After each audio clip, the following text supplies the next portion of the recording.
Magandang umaga po sa inyong lahat. Good morning to all our participants online.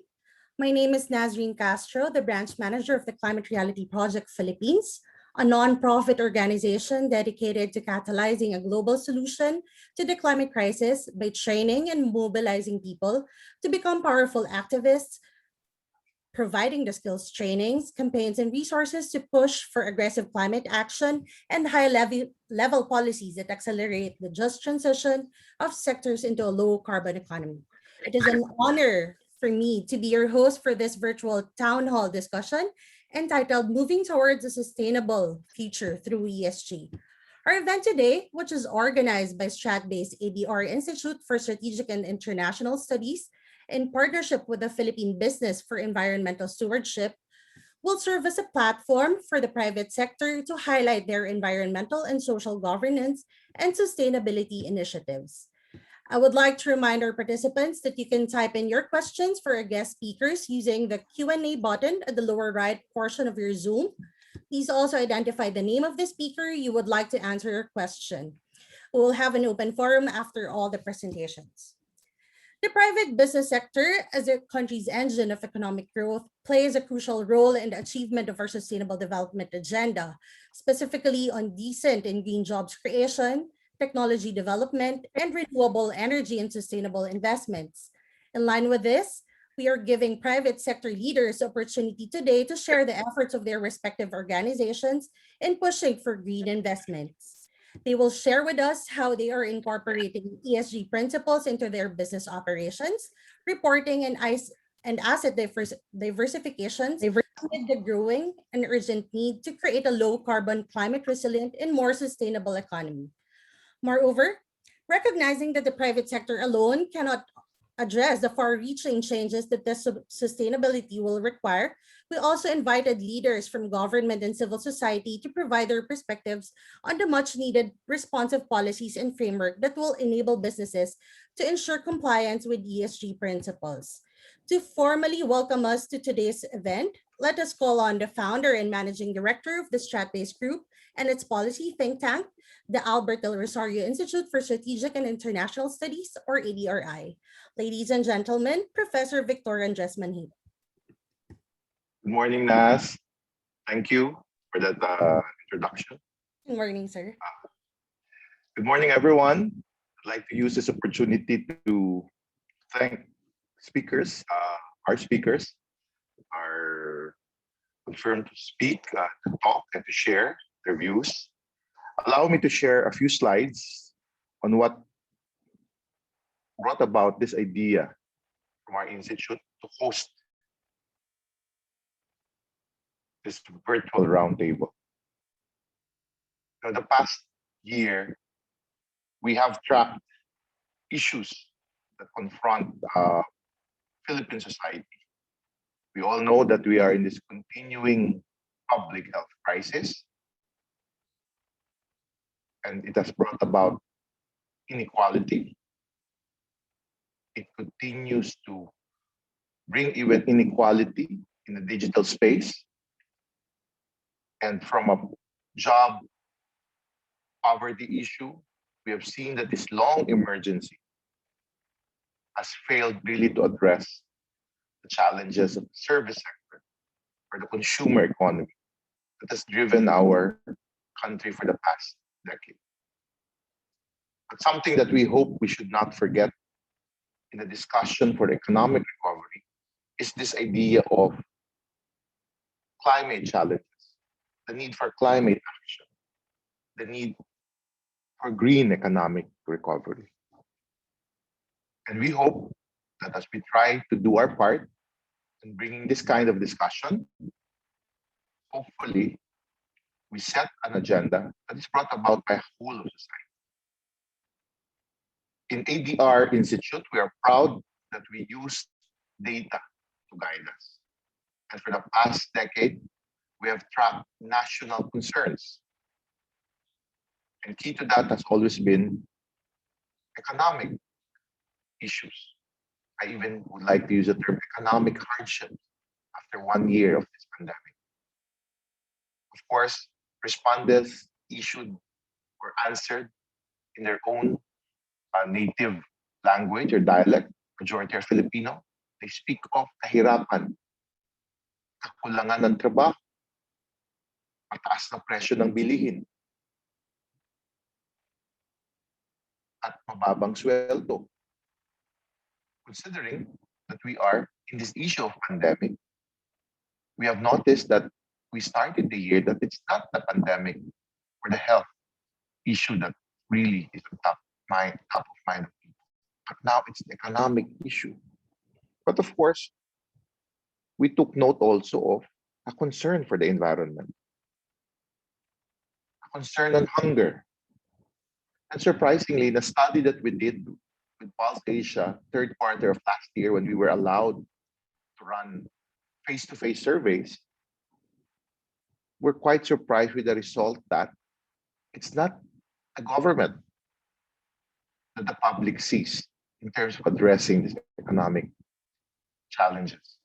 We have seen how they value, and this is across sectors. If you've seen the data that I'm sharing here, this is across sector, from people living in relative and absolute poverty, looks at the private sector in helping them address their economic hardships, creating jobs, expanding livelihood opportunities, alleviating poverty.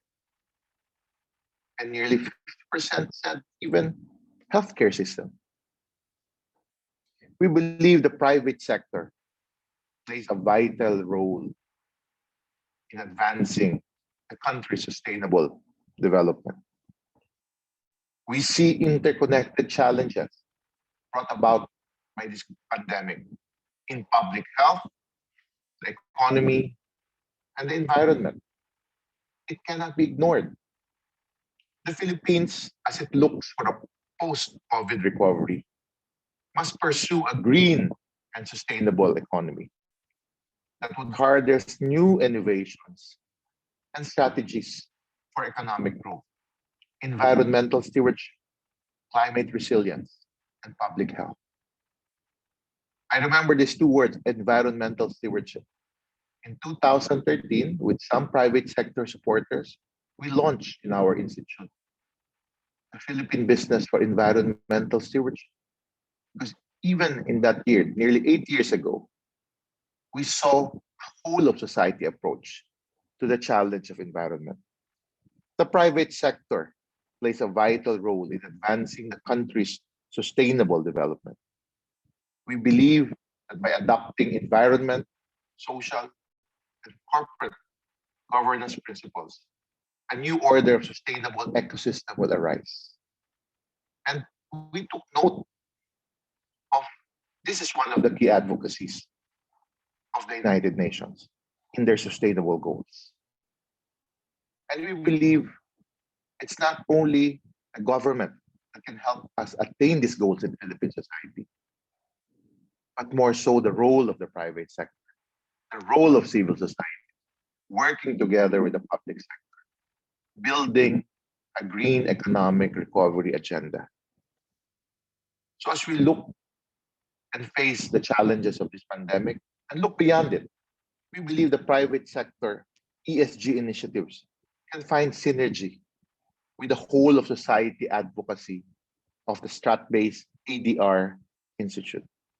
We believe every private sector led initiative grounded on ESG will nurture a better and more sustainable future. The government, and with the help of civil society lenses, should set the much needed responsive policies and frameworks that are conducive to doing business with ensuring compliance with ESG principles. The synergy that I spoke of earlier, the synergy of good policy, all sectoral cooperation, innovative technologies will create sustainable economic culture that will build inclusive prosperity. As far as society is concerned, I personally believe, as an academic, as a scholar, as a researcher, as a champion of private sector-led initiatives, how a company behaves is now as important as what it sells, produces, or provides. Why accountability in these core issues of environment, social, and corporate governance matters more than ever. Again, good morning. Welcome to our speakers, our participants, and thank you again for joining us. Thank you, Professor Dindo, for the warm welcome.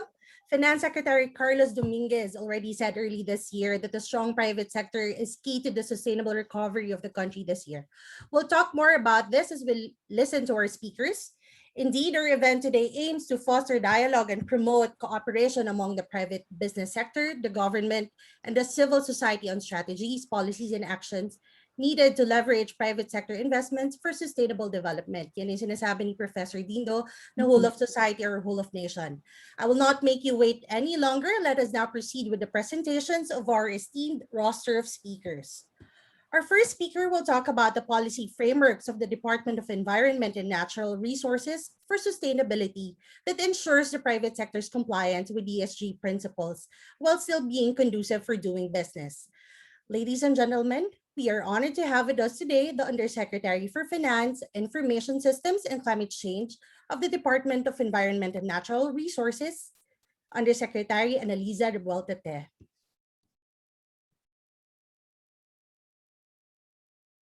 Magandang umaga po sa inyong lahat. This morning, I'm going to talk about the DNR's policy frameworks for achieving Philippines' sustainable future.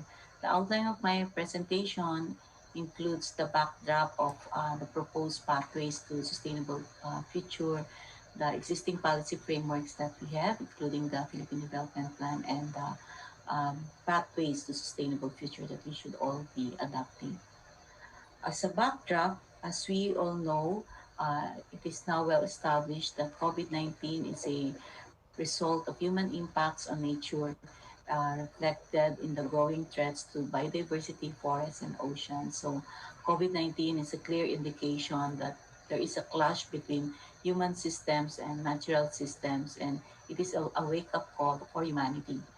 The second backdrop is, of course, the rising stressors to the natural system. This includes the greenhouse gas emissions, which drive climate change at the highest levels right now that has ever been registered. The next stressor is the declining trends of in-productivity.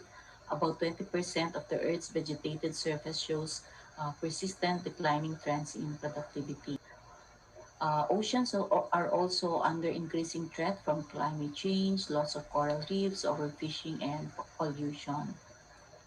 The harmful chemicals that include persistent organic pollutants, ozone-depleting substances, and mercury remain significant threats to human health, ecosystems, and biodiversity. Now, I'd like to mention as one of the backdrops is the nature funding gap. Just to give us an example, the water resources, it's an area where there has been an investment. The graph shows there that the 18 major river basins in the country, there is under investment, and this is despite the gap faced now for water and the expected gaps that will be faced under climate change. Analysis of the water gap across the 18 major river basins by a study showed that under the baseline scenario, the black one, the Philippines is currently already suffering from a water gap of 32%, implying that a substantial part of water demand cannot be met at the national level. Compared to the base case, under low climate scenario, both water demand growth and climate change are in the extreme low bounds of plausible outcomes, resulting in a low water gap of 20% in 2050. It is expected further that under a high climate scenario characterized by high levels of warming and its consequences, the gap could increase to 54% if no measures are taken for adaptation in the water resources sector. Under this high scenario, which may be likely given current warming trends, the Philippines will need to increase investments in water resources by about 10 times in order to maintain the water gap around to 32%, and therefore reducing the water gap below 32% will require even more resources.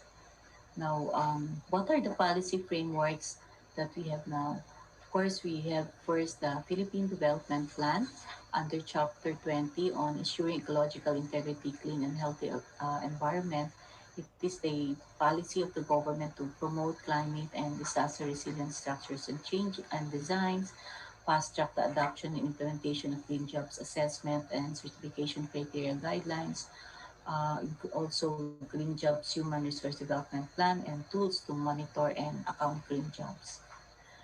Under the IATF report or the Interagency Task Force Against COVID-19, it has identified priorities and aligned with Chapter 20 is the implementation of water conservation and efficiency measures as a priority strategy, such as establishment of rainwater harvesting, water reuse and recycling, upgrading, retrofitting of water supply systems, excess floodwater storage, among others. Also, the biodiversity friendly and sustainable alternative livelihood programs for local communities to avoid over extraction of natural resources.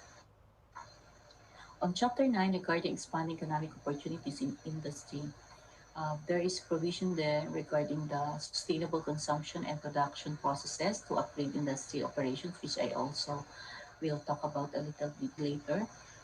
Providing incentives for green manufacturing to improve the adoption of energy efficient technologies, promoting sustainability incentive program to reduce greenhouse gas emissions in built environment and for construction of disaster resilient infrastructure. It is the policy of the government to pursue research and development in the use of alternative sustainable materials in the construction sector, fully implement the Green Jobs Act to promote green growth, blue economy, and innovation, also increasing access of medium-sized enterprises and cooperatives to innovative, appropriate, and cost-effective technologies and ensure sustainable use of raw materials along with parts, components, and intermediate products.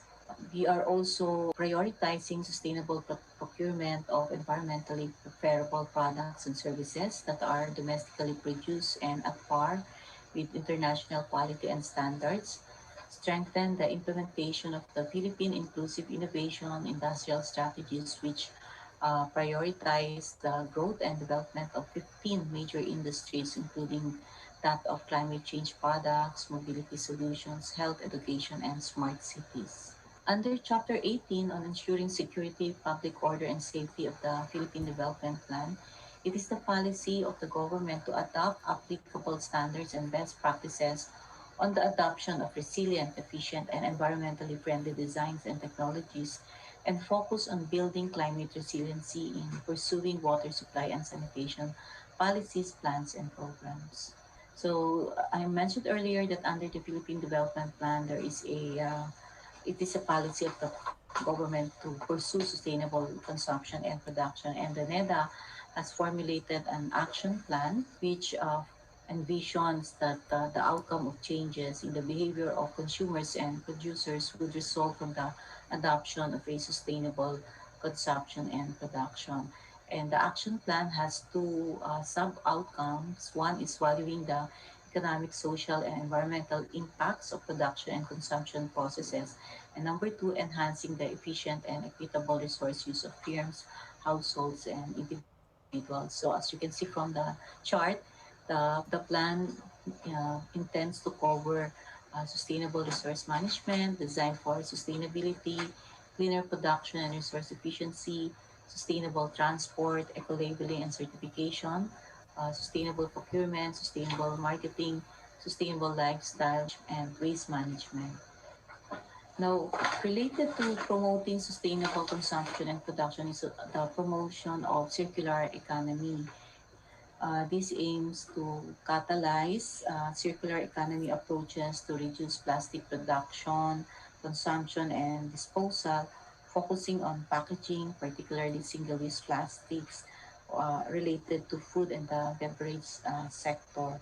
So the policy or the program regarding promoting circular economy specifically aims to eliminate unnecessary plastic products, innovate for circularity by designing for reuse, recycling, repair, remanufacture, circulate products by shifting consumer behavior and by fostering markets for recycled material, and create cross-cutting enabling conditions through coordination along the plastic value chain.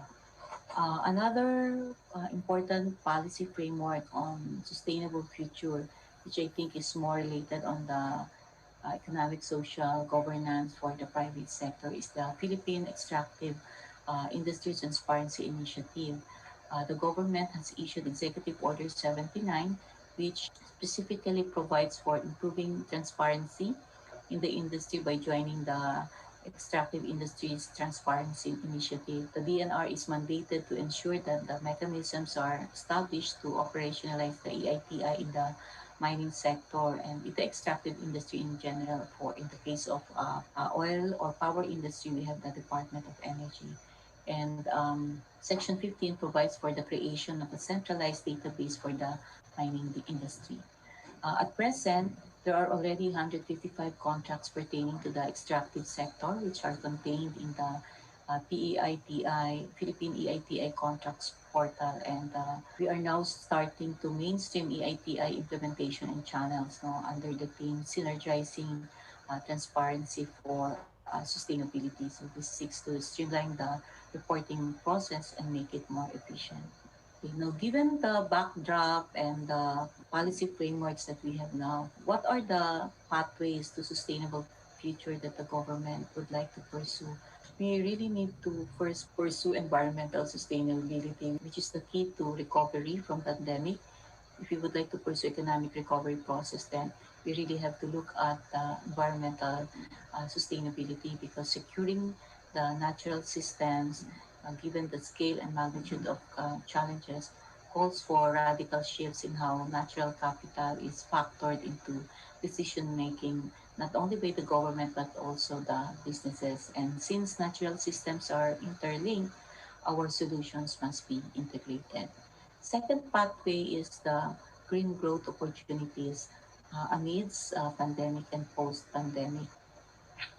The DNR has undertaken the formulation of a green recovery program which aims to develop policies and programs to address, to respond to the pandemic and to recover from the pandemic in a low carbon path. And some of the programs that were identified to ensure a green recovery would be the Green Job Program, which is designed to address the loss of livelihood and unemployment of many forest and coastal tourism workers. It will intensify the creation of green jobs for environment and natural resources households affected by COVID-19. Included here are Green Job Emergency, Financial Assistance Program for Green Micro Enterprises, Alternative Green Livelihood Support, Food Aid, and Work for Environment and Natural Resources Protection. Um, key, key also to the Green Recovery Program is the application of nature-based programs to reduce COVID-19 transmission of viral and epidemic climate diseases, and to rationalize budget allocation program for green and gray infrastructure. Another one is the Disaster Mobilization Program for Response and Recovery, which will promote also preparedness and emergency support mobilization for ENR households. Now, key to the sustainable future is the role of private sector in meeting the climate goals. Let me just share with you a study undertaken regarding the role of the private sector, and it was shown there that 3 in 5 companies based in the ASEAN region are not transitioning to net zero fast enough, leaving them in danger of missing the Paris Agreement target of net zero carbon emission by 2050, according to this research. No? The research called Zeronomics, a study in the financing of net zero world, surveyed the senior leadership of 250 large companies and 100 investment specialists around the world between September and October last year. And the study also shows that many ASEAN-based companies are looking to delay significant action to climate action after 2030, with the 2020s looking set to be a lost decade. Most companies are delaying transition because they do not feel they are currently equipped to meet the target. Some 60% in the ASEAN region and 59% globally said they need extensively organizational change before tackling net zero. A lack of investor support is not only the only hurdle the companies in ASEAN face according to the study. COVID-19 is also forcing many businesses in the region to focus on immediate survival. So a whopping 97% and 85% globally of senior executives say the pandemic has delayed their company's net zero transition. Successful net zero transition must be just leaving no nation or region or community behind, and despite the hurdles, action needs to be swift, and therefore in this study it is being urged that we need that the private sector to act now and act together, as companies and including consumers, governments, regulators, finance industry. They all need to collaborate to develop sustainable solutions, technologies, and infrastructures. Okay, now in the private sector, more relevant to us is the SDG 17, which is the partnership for the goals. And for us to be able to really make a headway in this SDG is that for the government to really steer capital towards sustainable development, incentivize green investment. So there are now actually pending bills towards this policy.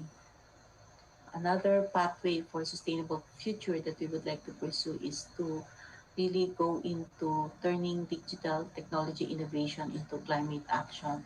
We can really look at information communication technology so that we can accelerate our climate action. ICT is very relevant on climate monitoring.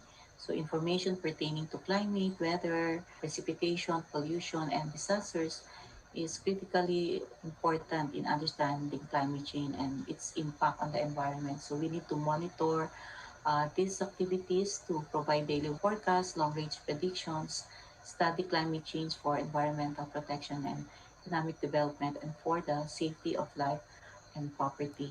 Other Earth observations are necessary to obtain pertinent data and natural resources. Typical ICT systems involved in environment and climate monitoring and data dissemination include weather satellites that track the progress of hurricanes and typhoons, weather radars that track the progress of tornadoes, thunderstorms, and the effluent from volcanoes and major forest fires, radio-based meteorological aid systems that collect and process weather data, and Earth observation satellite systems that obtain environmental information such as atmospheric composition. Also, to measure ocean parameters, soil moisture, vegetation, including forest control, agriculture, and other data. We can also use ICT or technology innovation on climate change mitigation. So we can monitor the primary sources of GHGs, energy, transportation, building industry, waste management, agriculture, and forestry. Also, ICT for climate change adaptation. ICTs can help communities adapt to the impacts of climate change and offer new opportunities for knowledge sharing and the exchange of information. But of course, we should take note also the e-waste as a result of the use of ICT, and this is also part of our program. So as we can see, based on the backdrop, the problem is really systemic, and therefore our solution should also be systemic. I mentioned earlier that COVID-19 is a clear manifestation that there is a imbalance. No? It has destroyed the balance between the natural systems and the human systems, and therefore we need to address the problem by undertaking a more systemic approach on the problem. So if you want to really pursue or if you want to achieve sustainable future, the solution is the promotion of transformational change to restore the balance between natural systems and human systems, which the human activities have destroyed. And we need to adopt the strategy which is long-lasting, sustainable, inclusive, resilient, low carbon, low polluting, nature positive, and circular economy based pathway for the country. The crisis that we are all unfortunately confronting provides us the opportunity to rethink, reevaluate our directions, our choices for the economy, for the environment, and for the humanity. So we need to analyze our responses to pandemic through a climate plan so that we will be able to build back better, greener, and bluer. So maraming salamat po at please keep safe and keep well. Maraming salamat kay Yusek Te for that presentation. She has framed our discussion today very well, presenting the enabling policies and initiatives already in place to help the private sector integrate sustainability in their operations. She mentioned sustainable production and consumption and circular economy consistent with our Philippine Development Plan. So there are several bills they're pending in the legislative branch pushing for policy ban on single-use plastics. So we'll talk about this later. Following the perspective of the government, it is now time to move the conversation to the private sector and their perspectives. The next portion of the webinar will focus on the initiatives of the private sector in championing ESG amid the growing demand for sustainability in the country. Our first speaker for this segment will share how his organization is responding to the urgent call for multinational corporations to contribute to addressing the climate crisis and shift towards sustainable production. Let us welcome the country president of Coca-Cola Philippines, Mr. Antonio Del Rosario. You have the floor, sir. Good morning. Thank you, Nasrin, for that.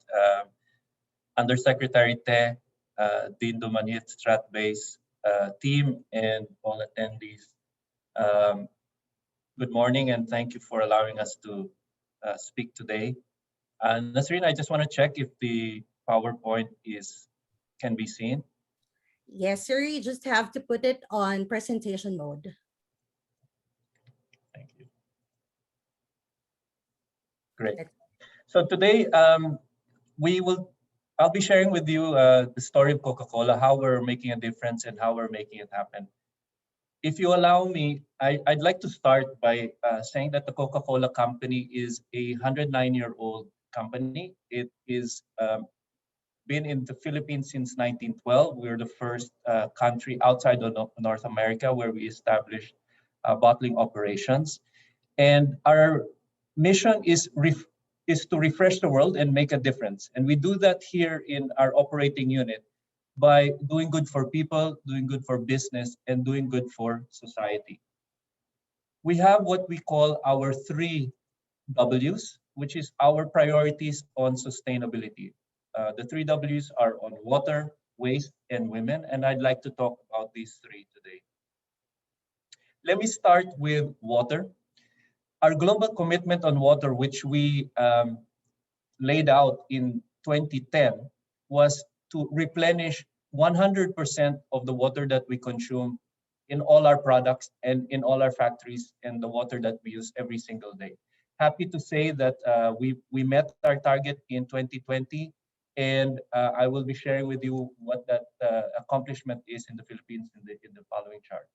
We have 3 programs that drive this initiative. The first is reduce. So in the many plants that we have 20 plants here in the Philippines. We have around 70 distribution centers. We try to reduce the amount of water that we use every single day in our operations. And we've been able to do that by 27% since 2014.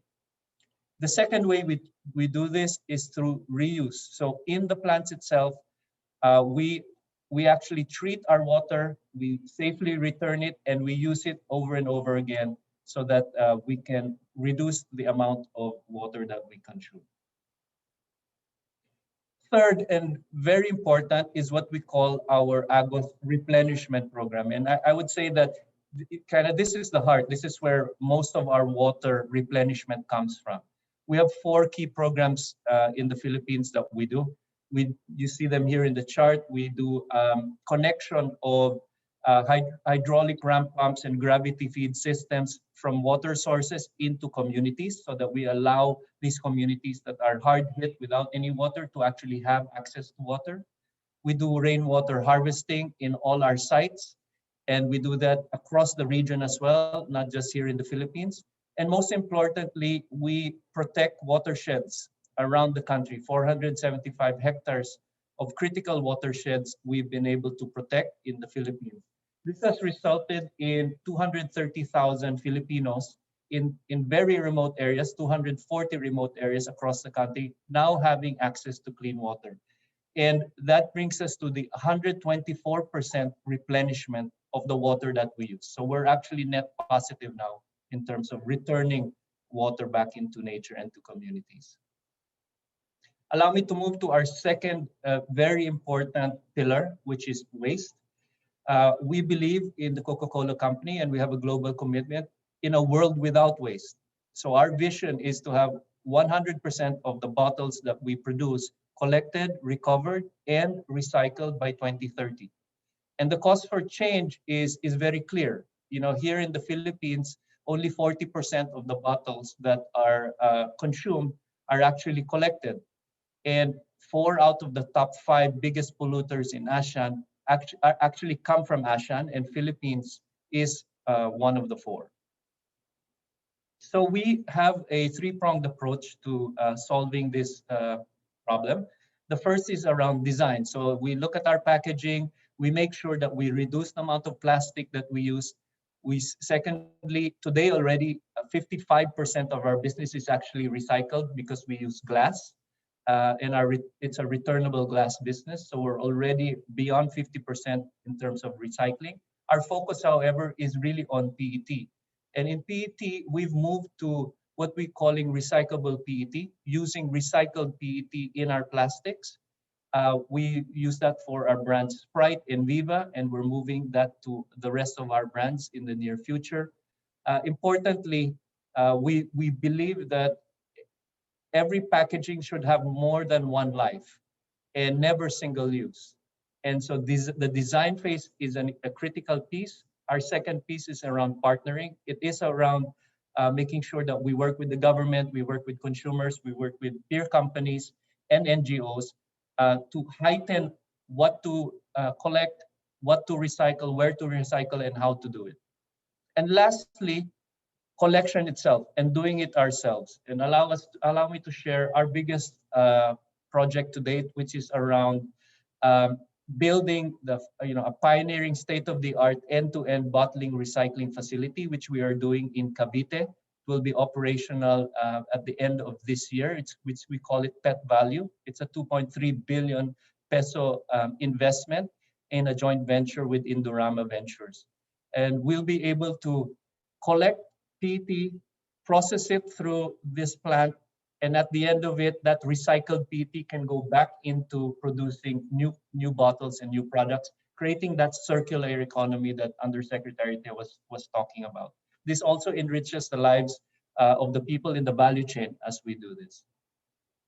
Lastly, we have our women, and in our business, in Coca-Cola, women are the pillar of our business. And we have a global commitment. We began it in 2010 of empowering 5 million women globally. Happy to say that in the Philippines, through our Project STAR initiative, where we give skills training, access to financing, and peer mentoring, we've been able to empower 250,000 women. And this is across the whole country, 81 provinces. We've also added to that program our OFW Rise, 10,000 OFWs who have been returning, particularly because of COVID. We've also doing the same type of program for them. And while COVID is hitting us, we've actually moved to training through digital means as well.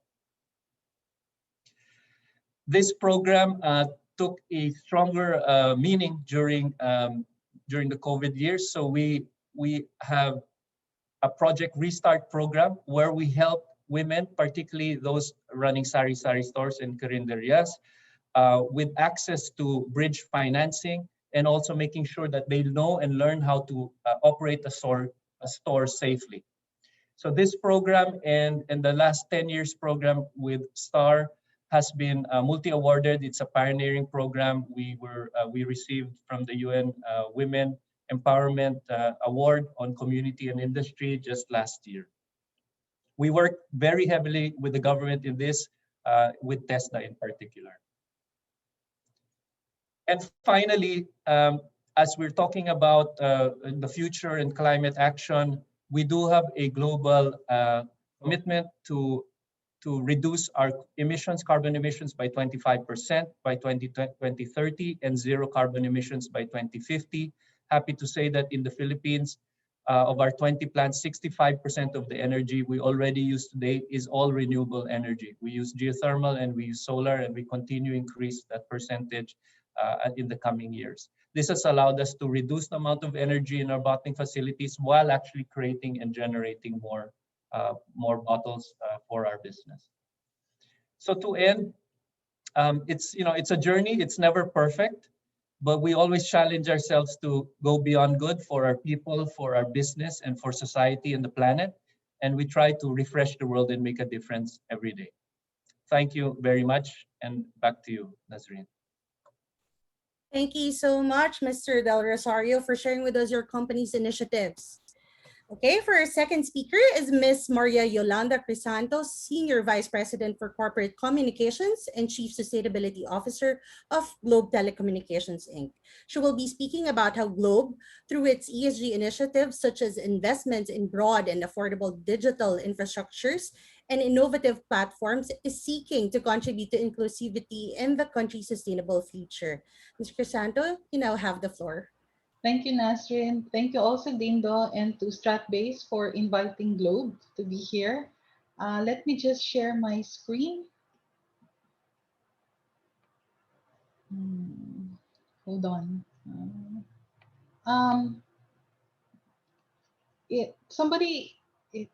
Nasrin, is this? Can you remove the climate reality project, please? Sorry, Ms. Yoli. Yeah. Okay. Let me try sharing my screen again. Sure. There you go. Okay. Share. Right. So can you see it? Yes, you just have to put it on presentation. Yeah, I will. Hold on. Hold on. There you go. Okay, we're So good. you can hear me? Good? Yeah? Yes. All right. So again, thank you for inviting us. And today I would like to share with you the journey of Globe Telecom in terms of its ESG and sustainability practices, right? So if you take a look at where we are right now, we are at 2021. We are looking at fulfillments of 2030 and 2050 commitments to the UN and the GSMA. However, the journey started in 2008. That's more than 13 years ago, where we did our first sustainability report using the GRI framework, right? But if you take a look at the way that we have developed our ESG practices, it is really matched according to how the business was also moving. At the bottom, you're going to see in 2008 we did our customer innovation and a lot of the transformation journey on the business side, network transformation, and we created our own circle of happiness. We the appointment of our customer experience officer is in conjunction also with the appointment of the chief sustainability officer in 2015. We in 2016 we reached a milestone by committing to the UN SDGs, which is also the time when the business became purpose driven, right? And 2016 was also the time when Globe became the market leader in mobile. So really, the journey of ESG and sustainability in Globe was clearly tracking also the development on our business and business operations. In 2019, we committed to the UN Global Compact, and in 2020, we integrated our sustainability, just last year, our sustainability metrics in our balanced scorecards and new business models. So very, very integrated now into the business. So if we take a look at how we derived the strategy of ESG at Globe, we started with our vision and purpose. So we see a Philippines where family dreams come true, businesses flourish, and the nation is admired. And our purpose of in everything we do, we treat people right to create a globe of good. So this was the anchor of our strategy. And we chose 10 of the 17 SDGs because these are the areas where we can find opportunities and where Globe can really contribute at scale. And in terms of our focus areas, there are four, which includes the care for environment, digital nation, care for people, and positive societal impact. The start of a real good sustainability practice has to emanate from your materiality assessment. And this is how we do it in Globe. We take a look at all of the megatrends and the industry material issues. Um, we benchmark against the UN SDGs. We also benchmark against our own shareholders, what Ayala and Singtel are doing. We also benchmark against global standards, which is the GSMA and the World Economic Forum. And then we layer in our risk assessment, which every year we do a review. And especially for 2020, which is a COVID year, we had to again do another recalibration of the key risks to the business. And then finally, we layer it in with how Globe can contribute at scale in terms of its value creation. And this is how we take a look at our materiality. Um, as you can see, there is from material sourcing and efficiency, which is low, up to the high of anti-bribery and corruption, and customer experience and service and digital inclusion. This is where we get our strategies, right? And we've plotted these strategies in accordance with ESG. So in terms of our climate commitments, this year we became a signatory to the TCFD together with the members of the Ayala Group of Companies. We are also tracking the Climate Action Task Force of the GSMA.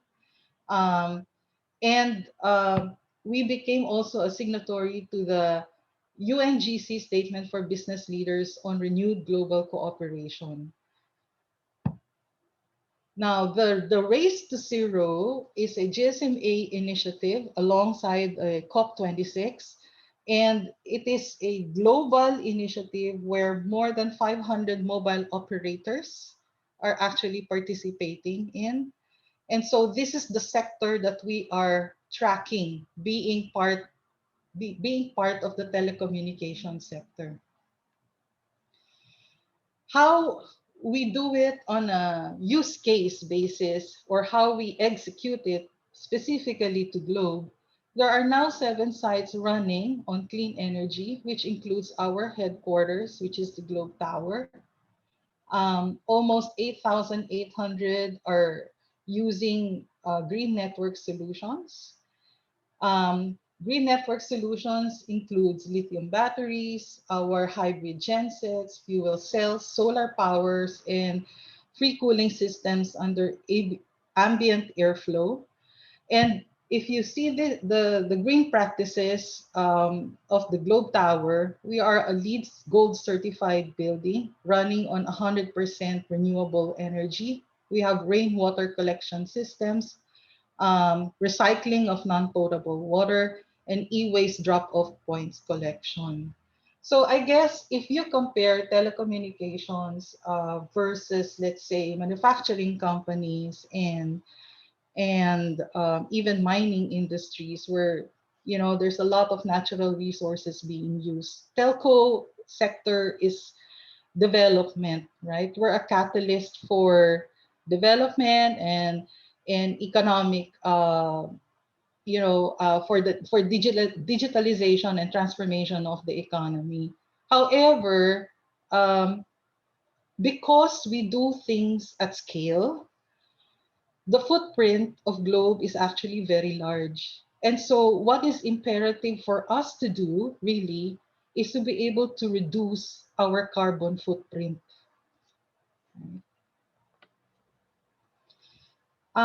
Earlier, during the presentation of the Undersecretary of DNR, she mentioned about the ICT sector that has to do e-waste recycling. And this is something that we're very, very proud of. Um, our e-waste zero program is a recycling program aiming to have full circularity, because what we do is we take back the old cell phones and tablets and other electronic products, okay, and then recycle what is inside, the minerals inside, and then whatever proceeds we get from those recycled minerals, we actually turn them into schools. All right, so there's clearly no waste, right?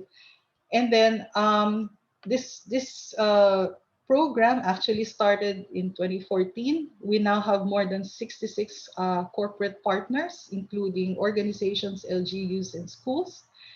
And this program has been recognized by the GSMA as one of the best in terms of global practices for take back and collection efforts.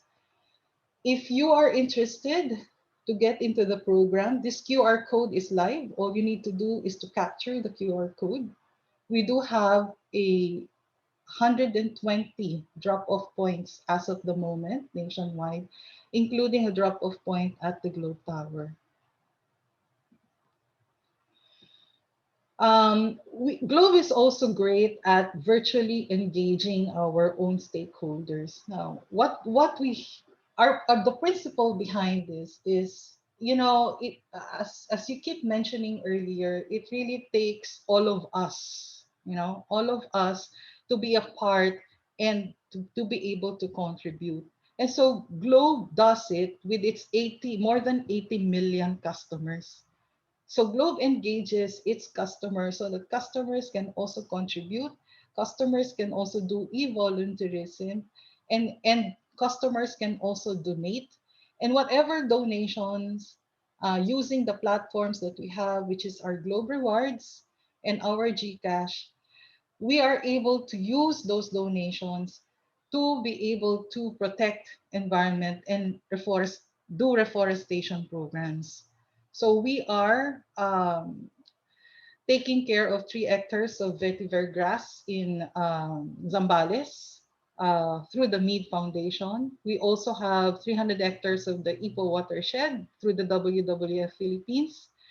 In the Visayas and region in Iloilo, we are taking care of 12 hectares of mangrove conservation through the Zoological Society of London, ZSL. And in Mindanao, in Bukidnon, we are taking care of 148 hectares of Caliandra and various indigenous tree species in partnership with the Hinaluban Foundation. So it is not just Globe, right? It's not just corporate Globe, but also Globe along with its partners, along with its customers. And diverting from pure environment, we're also looking at being able to drive positive societal impact through our digital programs like the Digital Thumbprint. Digital Thumbprint is your responsible online stewardship program, which is really, really important because today, even at the pandemic, given the pandemic, almost all of our students have been introduced to e-learning, and most of the population are now getting themselves into the internet. While the use of the internet is good, um, too much of it, and if you go to sites that are not good, then there is also a negative impact, right? And so that is what we want to protect. There are various modules, including those that are for parents. And there are modules also that are clearly for the school children, for the young children, and there's also modules for teachers. So it becomes more holistic, right? And then not only digital responsibility, but also overall employee well-being. We're talking about mental health and diversity. So Globe has come out with various platforms um, to promote mental health. And in fact, this is something that we have also done with several media organizations where we do webinars on mental health in conjunction with the Natasha Goldborn Foundation and even the Philippine Mental Health Association. Right? And then for community development, in terms of alleviating hunger, this is where we get into partnership with Walang Iwanan Alliance, Kusina ng Kalinga, which is a GK organization, and Rise Against Hunger. Again, with the help of our customers, where they can donate using their Globe rewards, which we turn into cash. So as anybody practicing sustainability, everybody will say that really it's a journey and the journey will continue and will keep on continuing, right? The commitment to carbon reduction, as I said earlier, this is now included in our KPIs, the whole of Globe's key performance indicators. We are doing ESG data tracking, so there's now a certain level of automation um, which obviously required a certain level of investments as well, and adherence to disclosure frameworks. Our strive for resiliency, you know that Globe has been leading in the digital transformation through its various products like GCash, Consulta, MD, telehealth, telemedicine. Um, Stakeholder engagement in terms of our management systems. This is now a more systemic approach to doing stakeholder engagement. And then process excellence includes our BCP, our occupational health and safety, environment management systems, and quality management systems for data centers, where we are accorded with ISO certifications. And finally, our commitment to corporate governance. Here you're going to see the ratings of Globe. Uh, Again, this we didn't start out this way, but today this is where we are. For MSCI ESG, we are now at A. For a carbon disclosure project, we are now at B minus. On Sustainalytics, we are ESG medium risk, right? And then for FTSE for good, we have been in the index for about 6 years now. And in terms of corporate governance, the ASEAN Corporate Governance Scorecard has rewarded Globe with recognitions across the board as top 20 in the ASEAN publicly listed companies, top 3 in the publicly listed companies per country, and the top ASEAN asset class publicly listed company. And this is my last slide. I want to encourage you to get into scan the QR code and possibly read our integrated annual report, which was released yesterday. Yesterday also was our stockholders meeting. And be with us, especially if you're a Globe customer. Join us in our sustainability practices. Thank you very much and good morning. Thank you so much, Ms. Yoli. Indeed, digital journey needs to continue to deliver much needed efficiencies, productivity improvements, and future resilience, creating jobs and economic growth while reducing the impact of climate change. Good morning to our attendees, our participants online. We are now on our third speaker for this segment. So our next speaker will be sharing the ESG initiatives of his organization, which is committed to the sustainable use of natural resources and reducing the environmental footprint of its operation. Let us welcome Attorney Joseph Fabol Country Manager for Corporate and Government Affairs of Mondelez International. Hi, Nazrin. Thank you. And thank you, Dindo. Can you hear me clearly? Very well, sir. Okay. Good morning. Good morning, Yusekte, and to our esteemed speakers and attendees. Let me just try to share my screen, Nazrin. Sure. Go ahead, sir. Our PBS there. Presentation mode. Hi. Okay. Again, hello, everyone. Good morning. I'm Joseph. I'm part of the local affiliate for Mondelez International. Our products are available in over 150 countries, and we have over 80,000 employees across the globe. Locally, and for the past 58 years, we have been providing Filipinos snacking needs with heritage brands that they have grown up with, such as Oreo, Tang, Cadbury, Toblerone, Eden Cheese, and Cheese Whiz. For those of you who are unfamiliar with Mondelez, we used to be known as Kraft Foods before undergoing a corporate rebranding in 2012.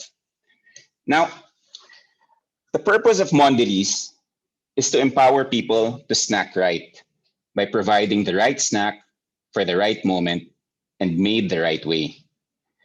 The right snack means offering a delicious and varied portfolio. The right moment means providing easy access to consumers and encouraging them to snack mindfully. And the right way means supporting a diverse community and reducing our impact on the environment. Now, this is our commitment to sustainable snacking. Our ESG platform is centered on sustainable snacking. This means the following. First, we use sustainable ingredients. Through our global Cocoa Life program, we aim to source 100% of the cocoa volume needed for our chocolate brands sustainably by 2025.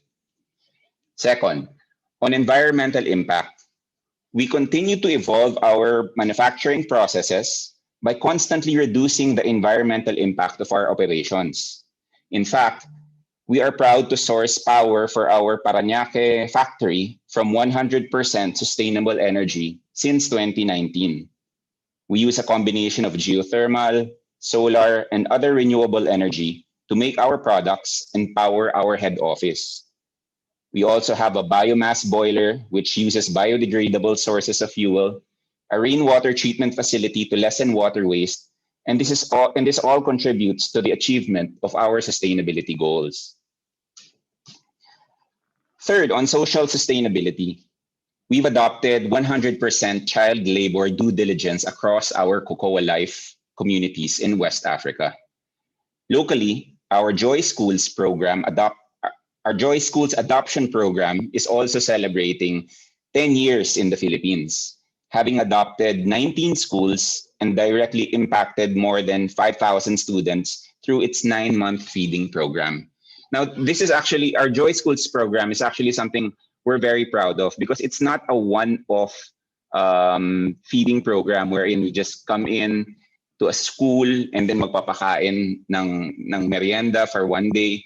No, we adopt schools and we feed the children there for 9 whole months. And even during the pandemic, we had to pivot since there was no school.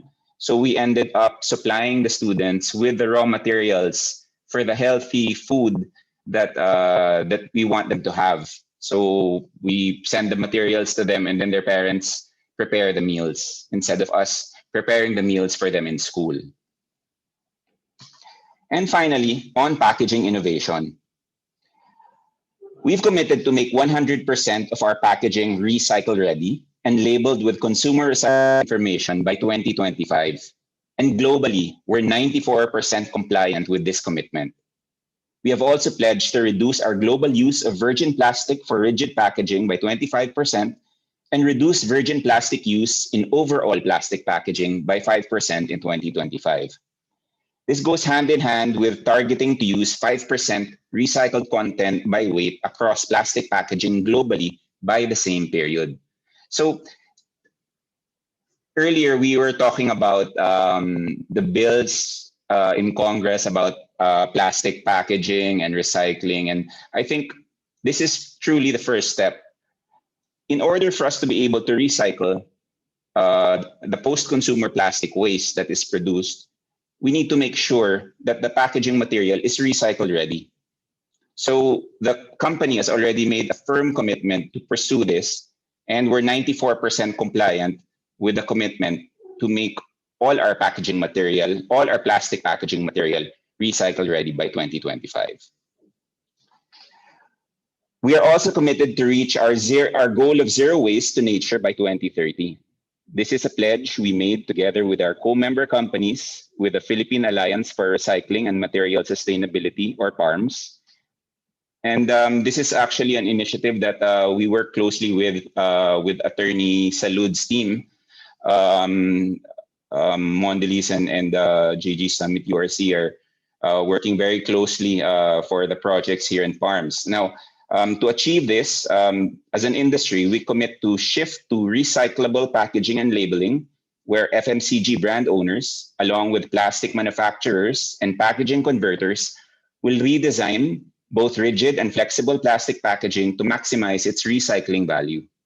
We also commit to strengthen on-ground recovery levels of plastic waste, where PARMS, in partnership with BSD and funding partners, have built pilot scale models for recovery and recycling of flexible packaging to serve as examples for wide-scale implementation. For output-based extended producers' responsibility, PARMS is also working with other FMCGs and other footprint owners to financially support waste recovery and diversion entities and to take responsibility for plastic in their operations. PARMS has also committed to drive up investment in recycling infrastructure, where investors, LGUs, and local stakeholders will be brought together to plan for setting up recycling infrastructures and establish markets for recycled products.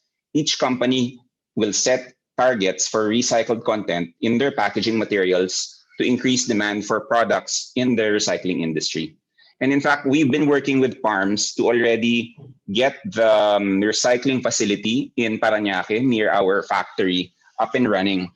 We are just having some concerns with the power, but through the efforts of the other PARMS members, this social enterprise, this NGO was able to establish its own recycling facility in Parañaque. Now, in terms of our local investment, we have this, I mentioned earlier, our Joy Schools program, and we decided to integrate our recycling program in the Joy Schools program by asking the children and their parents to gather post-consumer plastic waste and to turn them over to us. And we use this post-consumer plastic waste to produce playgrounds in the schools that we adopted. So I think it's a very good initiative because we not only are able to recycle the post-consumer plastic waste, but we're able to teach the children and their families that there is value in plastic even after it's used for its principal purpose. So this is one of the pet projects that we have, and I'm really very proud of it, actually. Another project that we have now is our collaboration with the Plastic Flamingo. Last year, we had a very, very modest collaboration where we agreed to collect 1 metric ton of post-consumer plastic packaging and to have these recycled into relief shelters. And it was we had such a good turnout and positive feedback that for this year, we decided to up the ante, and now we committed to gather 40 metric tons of post-consumer plastic waste and to convert these into disaster relief shelters, which we will be donating to one of our partner LGUs. We've also been working closely with the PCX, or Plastic Credit Exchange, and we have an agreement with them that for 2021, they will be gathering, recovering, and co-processing 130 metric tons of post-consumer plastic waste. And then they will use this as a co-fueling ingredient for cement factory kiln. So what happens here is the plastic is used to produce another end product. And this is a small project that we have in the office. We partnered with Plastics by Manila Automat to recycle plastic sachets and thereby supporting the circular model of economy and creating usable items out of these plastic sachets. So we gathered, we have a program in the office where the employees are gathering and turning over the post-consumer plastic waste that's in their homes. And then we provide them with incentives by the products produced by Plastics by Manila Automat. So we sort of try to incentivize the recycling drive in the office. Aside from the recycling drive, we also removed all unnecessary plastic in our factory and our head office. There are no more plastic cups, plates, straws, utensils, takeout containers in the canteen. And we provided our employees with reusable cups, straws, and utensils. And we have an ongoing recycling drive right now. And this is my last slide, and probably it's our most important global initiative to date. Globally, we have recently launched our Sustainable Futures platform. Through this, we aim to incubate, finance, and build partnerships in the impact investment space through co-funded climate projects and the new social venture fund, alongside a modified corporate foundation focused on humanitarian aid. We aim to partner with like-minded investors, increase our impact on the world, and support self-sustaining projects. Now, locally, we have started exploring this platform through our project with the Plastic Flamingo. So basically, we have a fund. We have and we call it a Sustainable Futures initiative, a Sustainable Futures Fund, and we try to find social enterprises or NGOs who have the same advocacies as we do, and then we partner and fund the projects. Now, I think the most important thing or criterion that we look for is that after the funding is done, we hope that the project will be self-sustaining. So right now, our team is really looking to see if we can partner with other social enterprises and NGOs. So this is something that's really exciting for us. This was just launched a few months ago, and we're really looking forward to working with other organizations to push for this initiative. And that's my last slide. Thank you, Nazrin. Thank you, everyone. Thank you, Attorney Fabol. Later, we are interested to know more about the coalition of corporations aiming to make packaging sustainable in the next 5 years. Okay, I would like to remind again our participants that you can type in your questions using the Q&A button.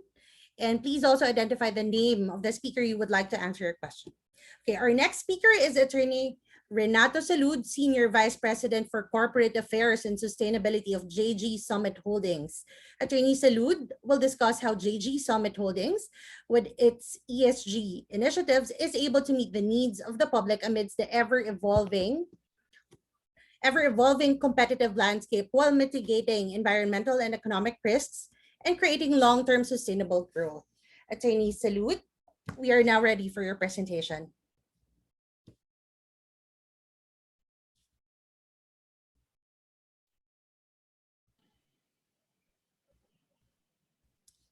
Good morning. Renato, I think you're on mute. Okay, sorry. Yeah, so thank you, Nas. Good morning, fellow speakers and sustainability advocates. Good morning, Professor Dindo. I never had the chance to call you that, so I want to today. I'm here to present insights from the Gokongwei Group's sustainability journey. Quick background on the Gokongwei Group.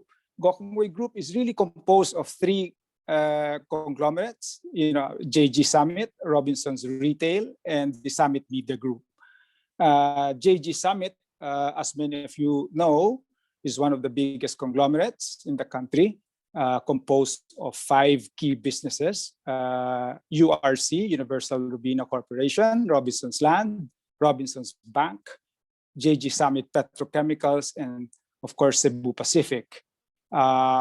Robinson's Retail is one of the largest multi-format retailer, and then Summit Media is into the digital space, led by Liza Gokongwei. Of course, we have also stakes in in key companies in the country, namely Meralco and PLDT.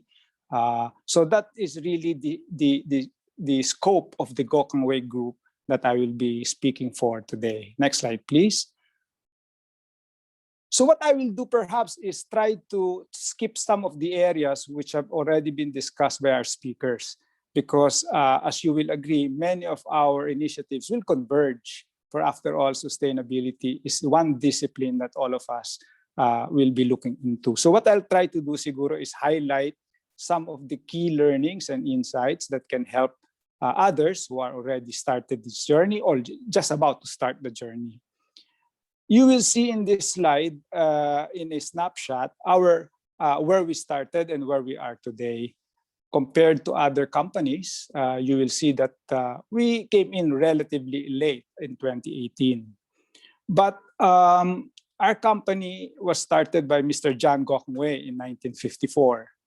And true to the DNA of this company, we truly believe that the very foundation of sustainability is entrepreneurship to begin with. There is nothing to sustain if there is no business to begin with. There are no people to sustain, there are no resources to conserve if there is no value being created because of the lack of entrepreneurship and innovativeness. And that's Mr. John. And that's why in 1954, he created URC. And the story has been told many times over. He created companies out of nowhere, services and products that continue to delight our customers. You will remember Cebu Pacific, of course, for its low-cost flights. Digitel, the only telephone company, even before that was in vogue. And many other products from URC, the C2, ready-to-drink tea. I highlight that because in our presentation today, in my short presentation, you will see the pragmatic aspect of our sustainability journey, the need to continue to innovate, create better products and services so that sustainability is creating value for our customers continue to be the foundation of our sustainability. If you look at this, we started in 2018, URC released its maiden sustainability reports. And then now, fast forward to July, we are now beginning to truly embed sustainability in our business strategy. Why? Again, let me highlight that. Why am I highlighting embedding it in the business strategy? Because it's clear to us that sustainability is important in many aspects, but we are a business. So we need to be able to transform ESG into the language of business. And hence, it has to be integrated with the business. It's very clear to us that ESG first allows us to have a better and more robust risk management process. For after all, what company is sustainable if you're only going to fold later on for failing to identify risks that can derail your annual plan, your 3 or 5 year plan? We also believe that sustainability means providing better products and services to our customers, innovation and entrepreneurship again. Because after all, what is a sustainable company if your products become out of vogue? If health and well-being is the one being demanded by customers, but we continue to sell products which are out of step with consumer tastes and preferences. We also believe that nurturing the very resources where a business relies on is key to sustainability of our business. And that's only pragmatic and practical. We cannot produce our products without water. We cannot produce our products without potatoes because of drought. And hence, it's important to us that the very resources that we rely on are available on a sustainable basis for us. Sustainability also is about making sure we are compliant across the board. We've seen many businesses, as strong as they are, falling afoul of regulation and only for them to be wrapped up and fold. No company can be sustainable which has no clear vision of compliance and regulatory risks. And finally, sustainability for us is to make sure that the talent is continually attracted and retained in our company. And we have to have a clear-eyed view of what talent is looking for in a company. And if we insist on doing things which do not attract talent, we can never be sustainable. Next slide, please. So, I think there's one more slide before this. Let me see. Just a quick snapshot of that. Next slide, please. Yeah, okay. So, back to what I'm saying. So, I think this is not new. We anchor it on our purpose. That's very clear. Without that, no sustainability agenda or framework will survive. And in our purpose, you can just take a look at it because, again, it's in the DNA of the company built by Mr. John Gokongwei. Unrelenting commitment to provide our customers with better choices. Better choices, entrepreneurship, and innovativeness. They are just part of the DNA of this company. Because without sustainable products and services, there's no company to sustain. And then creating shared success, because if the communities do not see the value of our presence, we will not be sustainable. And again, going beyond our shareholders, it is about looking after our stakeholders who determine our success and acceptability in the communities where we operate. Materiality process was mentioned. Of course, we went through that. And in the materiality process, these are the 5 areas that we identified. Shared success, climate action, better choices, employees, resource efficiency.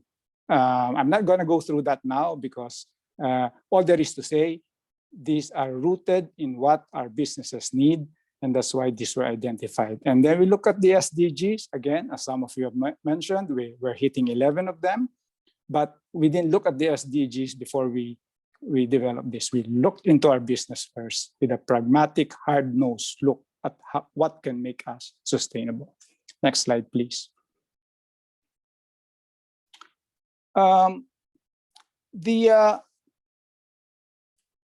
Sorry, I'm just trying to see. Yeah.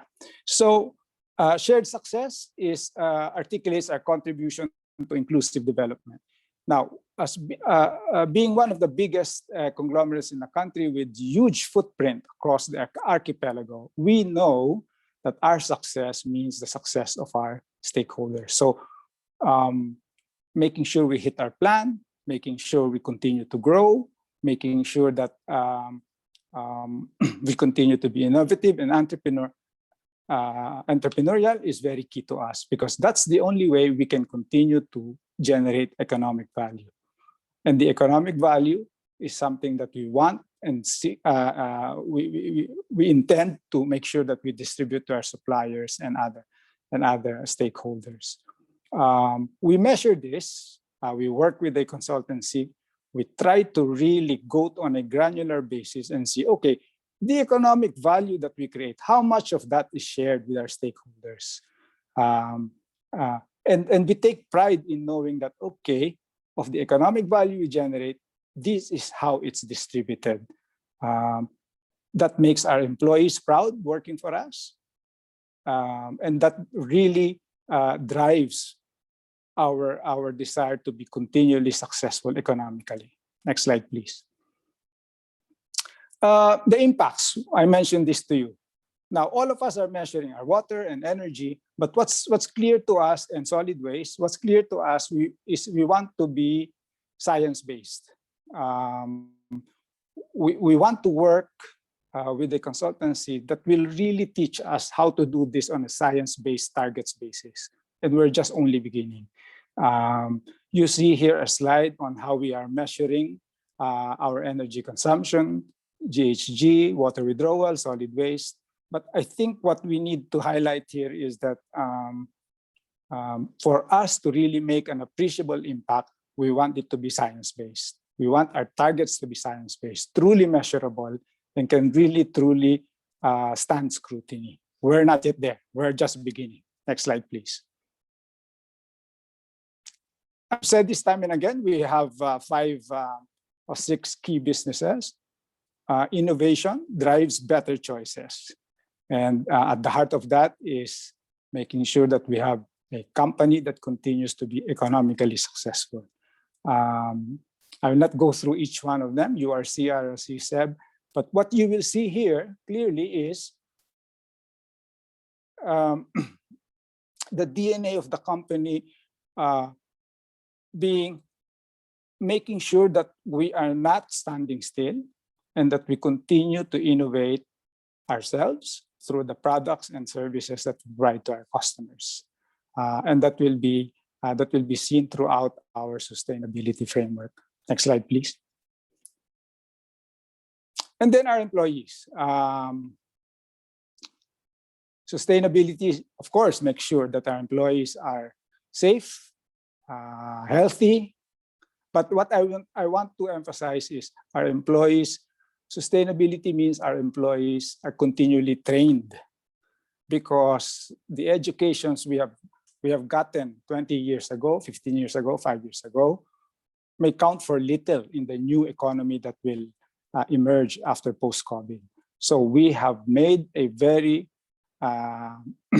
determined effort to make sure that we harness digitalization to train our employees, because that's the only way that our employees can compete and make sure that they are the backbone of our entrepreneurial spirit. Next slide, please.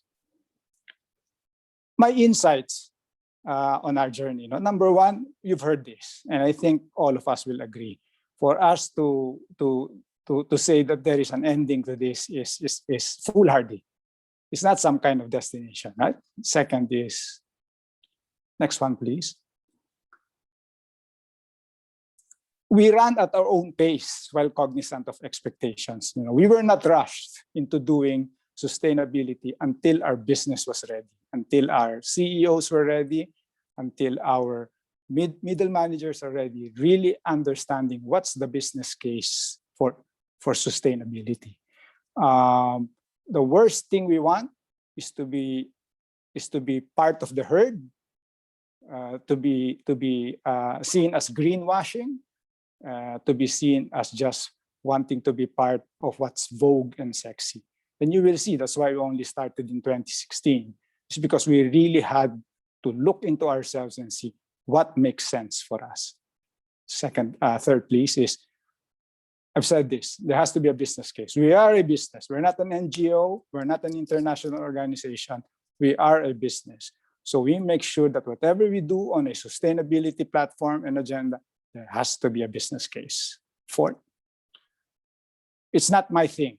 It's not Renato Salud doing it. It's the whole of the business thing. That's why it's embedded in our business strategy. If I run it, I will fail.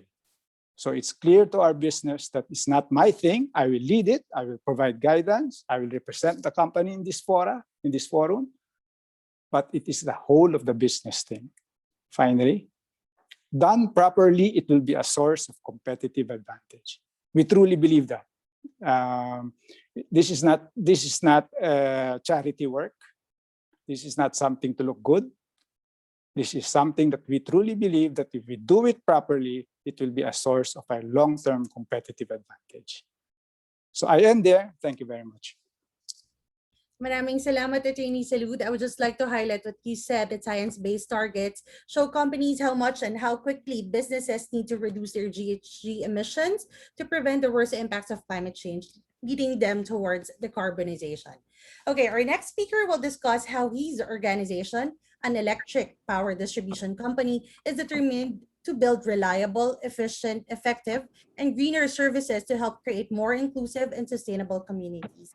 Let's welcome Mr. Raymond Javalo, the Vice President and Chief Sustainability Officer of Meralco. Thank you very much for the introduction, Nazrin. And again, thank you to Professor Dindo, my good friend RP, Paco, and the rest of the Strat-based group for inviting me to be part of this town hall. Good morning, Yusekte.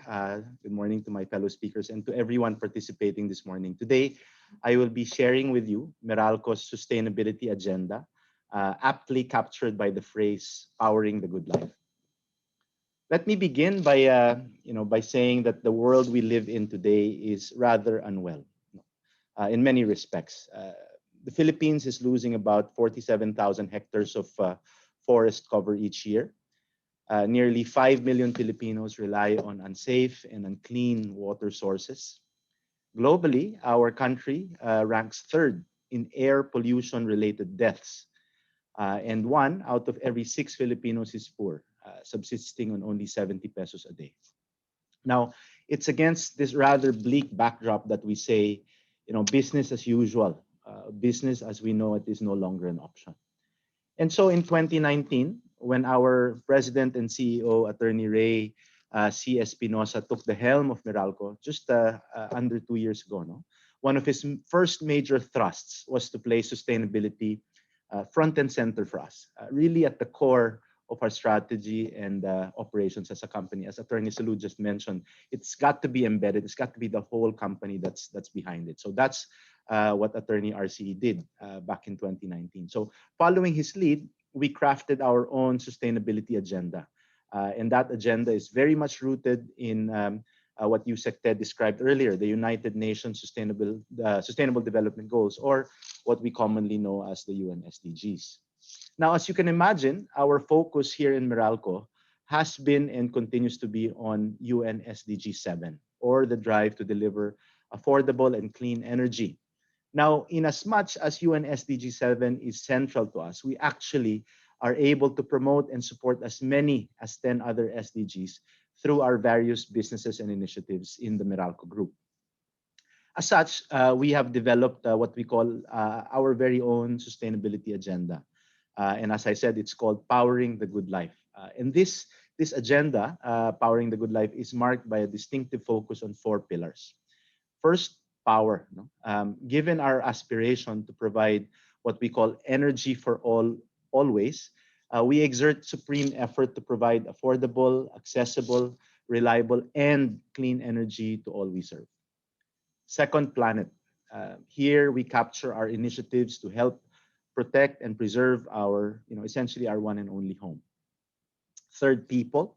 It's all about, for us, it's all about nurturing sustainability from within our organization, all while ensuring the holistic well-being of our employees in a safe, in an inclusive workplace. And then finally, and perhaps the most important of all the piece, right, is prosperity, right? Prosperity is really our drive to create better lives for all, and also to ensure that no one is left behind. Now, today, as I go through my presentation, please allow me to share with you some examples on how we in Meralco have made purposeful strides in each of these 4 Ps. Let me begin with power, which is our core business. Our target is to achieve 100% energization of our franchise area through what we call the Meralco Electrification program. And the MEP does have a special focus on bringing power to remote communities. In this vein, we energized 2 far-flung communities in Isla Verde, Batangas, and Cagbalete Island in Quezon Province through what we call innovative microgrid solutions, which combine solar panels and battery storage systems. In 2020, we further expanded our Cagbalete Island microgrid by constructing an additional 1.4 megawatts of solar and battery storage system, enough to power the entire island of over 600 households and 11 resorts by the end of 2021. As well, we are starting to gain momentum in our shift towards cleaner and greener energy. In the next 5 years, we look to greenify our supply portfolio by securing 1,500 megawatts of clean energy contracts. As well, through our company MGreen, which is our platform for investments in the renewable energy space, we will build 1,500 megawatts also in renewable energy projects through 2027. In fact, just to give you an update, our maiden project, a 50 megawatt solar farm in San Miguel, Bulacan, is expected to come online very, very shortly, definitely in the first half of 2021. Next, under planet, one of the main initiatives that spur our decarbonization efforts is vehicle electrification. In 2020, we launched what we call our Green Mobility Program, and this is really aimed at electrifying Meralco's vehicle fleets. To date, we have deployed close to 60 electric motorcycles for our field reps. And we are looking to add nearly 70 more EVs, consisting of electric cars, vans, pickups, and also some additional e-motorcycles to be rolled out across our business centers and sector officers beginning this year. Now, beyond Meralco, we also provide green transport options for the riding public. In fact, we have a company in Meralco called Isakay. Isakay is our electric vehicle and charging solutions company. And through Isakay, we launched as early as 2 years ago the breakthrough Makati-Mandaluyong electric jeep operation. So you might have seen this flying both cities. We've deployed 15 zero-emission PUVs serving commuters in the two cities. Thereafter, we've continued to support even our private sector clients. In fact, we've deployed 2 e-vans transporting students and faculty members at De La Salle Araneta University in Malabon.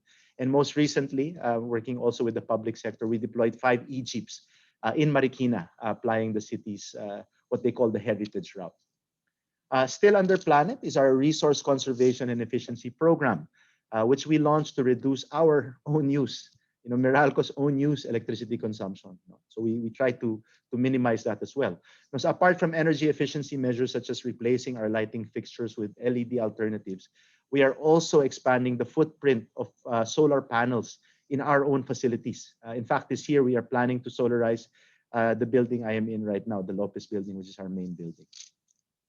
We also push our Planet agenda with what we call our Race to Zero Waste program. On the next page, you'll see that we have basically, or in this page, sorry, on this page, you'll see that we have more than tripled the amount of wastes we diverted away from landfills.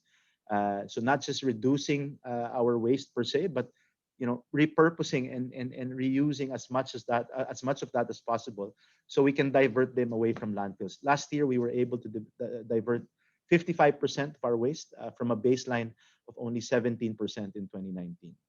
As well, we have some key initiatives under the Race to Zero Waste program. First is our continued company-wide ban on single-use plastics. Second, most recently, we launched a #HealthWithoutHarm initiative to facilitate the safe and responsible management of our COVID-19 waste. And finally, our drive to accelerate, and this one is, we're very proud of, we're accelerating the use of plant-based natural ester oil in our very important assets, our distribution transformers. And so whenever we use this oil, we make these assets 99% recyclable and biodegradable. Next, from a people standpoint, in March 2020, we became a pioneer signatory to the UN's Women Empowerment Principles. We are today one of only 30 signatories thus far in the country and the first in the Philippine energy sector. In addition, we also launched our Code Light bot. This is a bot which helps us monitor our employees' daily work arrangements, as well as their health and wellness status. Most recently, we added a new feature, in fact. We added a feature where employees are able to pull data and check indoor and outdoor air quality. So temperature, humidity, carbon content, nitrogen, and all that good stuff. Finally, the fourth P under prosperity, our aim is really to empower our more than 7 million customers, most recently through digitally enabled customer care and service initiatives. You might have seen this. An example is what we call the virtual customer assistant. We launched this in 2020, which allows our customers in our business centers to be assisted via video conferencing. Because of this, more customers were attended to, leading to shorter waiting times and, most importantly, significantly decreased exposure to the coronavirus. We also work to influence our constituents to be more sustainable, beginning with our partners in the supply chain. In 2020, we launched what we call the Meralco Supplier Sustainability Scorecard, or MS-Cube. And through this program, our vendors are assessed on key sustainability criteria and disclosures. And going forward, this will be one of the bases for their continuing accreditation with Meralco. Finally, guided by our core value of Bayanihan, we help provide energy even beyond our borders when we are called to do so, particularly in times of natural calamities. after Super Typhoon Rolly and Typhoon Ulysses, excuse me, hit Bicol and left the whole region in total blackout last October, we deployed more than 200 engineers, our very own linemen and support personnel to help restore damaged facilities at the soonest possible time. So this just gives you a sense of our work across each of the 4 Ps. Before I end, having said all this, let me talk about some of the work that we've done in light of the pandemic. Actually, it was very coincidental that when we were launching Powering the Good Life in early 2020, before we knew it, COVID-19 was upon us. And as such, it has never been more imperative for a company like ourselves to ensure that we keep the lights on and to help even beyond our core electricity service in this time of great need. Of course, guided by our sustainability commitment. So maybe a last page to show you how we have used our sustainability commitment to help during the pandemic. Under Power, there has been a supreme effort within our company to keep the lights on, particularly for those in the thick of the fight against COVID-19. So we worked round the clock to energize and maintain over 700 vital institutions, government agencies, medical facilities, and even temporary treatment centers. Second, from a planet standpoint, we put to very good use our electric jeeps, which at that point were suspended from operation because of the pandemic. So we worked very closely with the DOTR and a number of LGU leaders to deploy these EVs to transport more than 76,000 frontliners to and from medical facilities at no cost. Next, from a people perspective, beyond providing PPEs to over 27,000 health workers, we converted one of our buildings here in the Meralco compound into a temporary accommodations facility for our neighbors, the medical city frontliners. And finally, with our drive to uplift lives under prosperity, we launched a number of programs, particularly fundraising drives, where we raised close to 28 million pesos that went to cash donations for our contracted staff or our daily wage earners. So before I end, again, echoing Attorney Salud, we in Meralco are also just beginning on the sustainability journey of ours. You're not very far from the starting point, but the journey will continue to proceed. And COVID-19, interestingly enough, COVID-19 has given us a really good opportunity to live out our sustainability commitment, effectively turning our agenda into earnest action. So going forward, we will do more in terms of sustaining energy for our customers and our communities, in sustaining the future of our country in general, and empowering the good life, as we say, for all. So thank you very, very much. And I wish all of you a happy Earth Day in advance. Thank you. Salamat, Mr. Javalo. Okay, happy Earth Day too. Okay, our next speaker is the Chief Finance Officer and Chief Sustainability Officer of Metro Pacific Investments Corporation. She will share how her company, which aims to improve the lives of the communities where they operate and empower them to become more sustainable, is pursuing meaningful engagements and long-term commitments through ESG initiatives. Let us welcome Ms. June Cheryl or Ms. Shay Cabal-Revilla. You have the floor, ma'am. Hi, good morning, everyone. I'd like to do a shout out to all the other speakers who presented and for their respective initiatives in helping create a sustainable future for us all. I think this is the only way for us to move forward, for us all work together. Let me just move this one so I can see the slides. Okay. Can everybody see my slide? That's okay. So let me start with the sustainability megatrends. And Professor Dindo, my first time to also call him professor, has asked me to present both MPIC and PLDT. So we'll try to pack this in like 15 minutes. So I think from a sustainability agenda perspective, we've had many push from across all the stakeholders. We start with the regulators, the Philippine SEC requiring everybody to submit the sustainability reports beginning last year, and then the BSP coming out with a circular 1080 requiring all the Philippine banks and financial institutions to put ESG into the things that they do. And with the Philippine Stock Exchange also being a member of the Sustainable Stock Exchanges Initiative globally. From an investor's push standpoint, we have the biggest and the largest asset managers, BlackRock, PRI, pushing for sustainability as part of their standard for investing. Also for companies that we hold, because millennials like us really care about, companies who are into sustainability and who care about environmental and social advocacies, companies and HR practitioners have actually made sustainability as part of their talent acquisition and retention strategies. On the right side, if you look at consumer preferences, there is a push for green consumerism right now. I think Nielsen says that 86% of Filipinos are willing to pay for products and services that are into sustainable stuff. And also from us, from our various stakeholders' perspective, what do they really ask from us?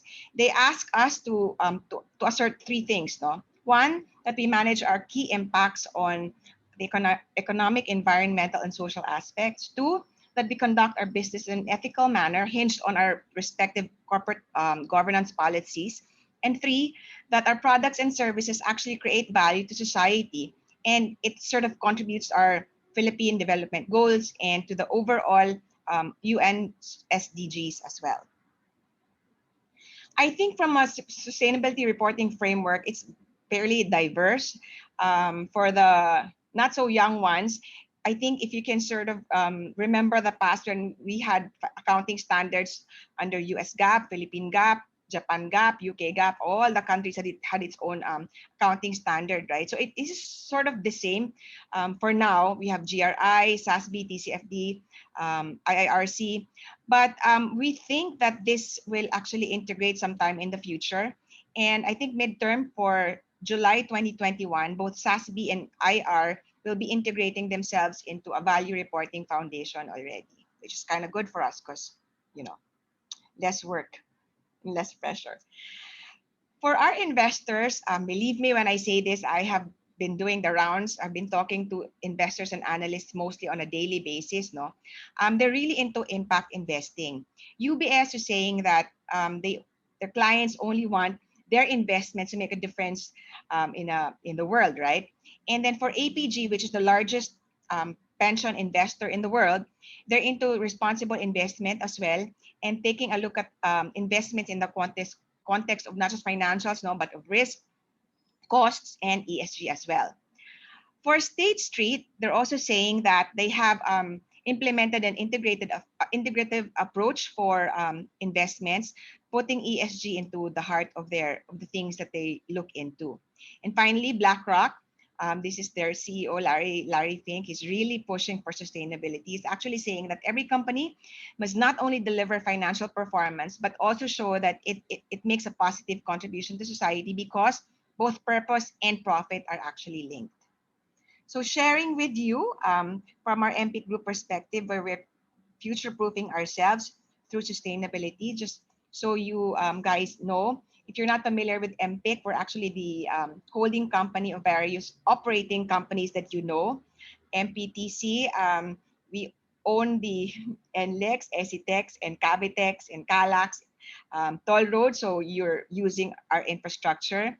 The presenter earlier, Raymond, is actually part of our family. We also own Meralco and GBP and Met Power, which is doing waste to energy.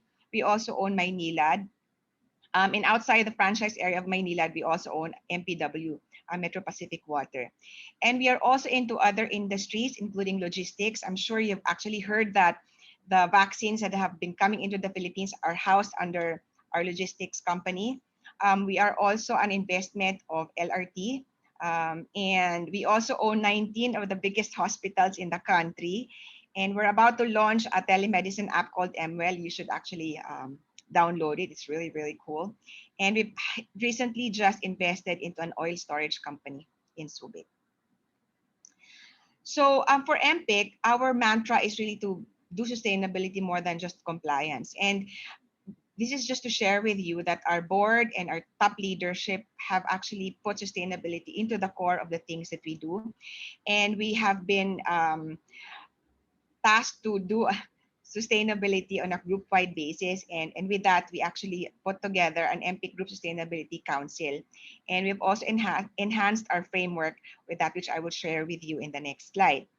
The other thing that we've actually done is to up the ante for MPIC, no? And we have actually committed to adhere to global sustainability standards and frameworks. So for SASB, I'm very proud to say that we were admitted as the first conglomerate SASB Global Alliance member. For TCFD, we're one of the pioneers in the Philippines, along with the likes of PLDT, Globe, Aboitiz, Ayala. For UNGC, we actually committed as a participant on a global engagement basis versus some which have only signed up as a signatory on a local basis. And we're also very proud to say that we are the first and only CDP supporter by far in the Philippines.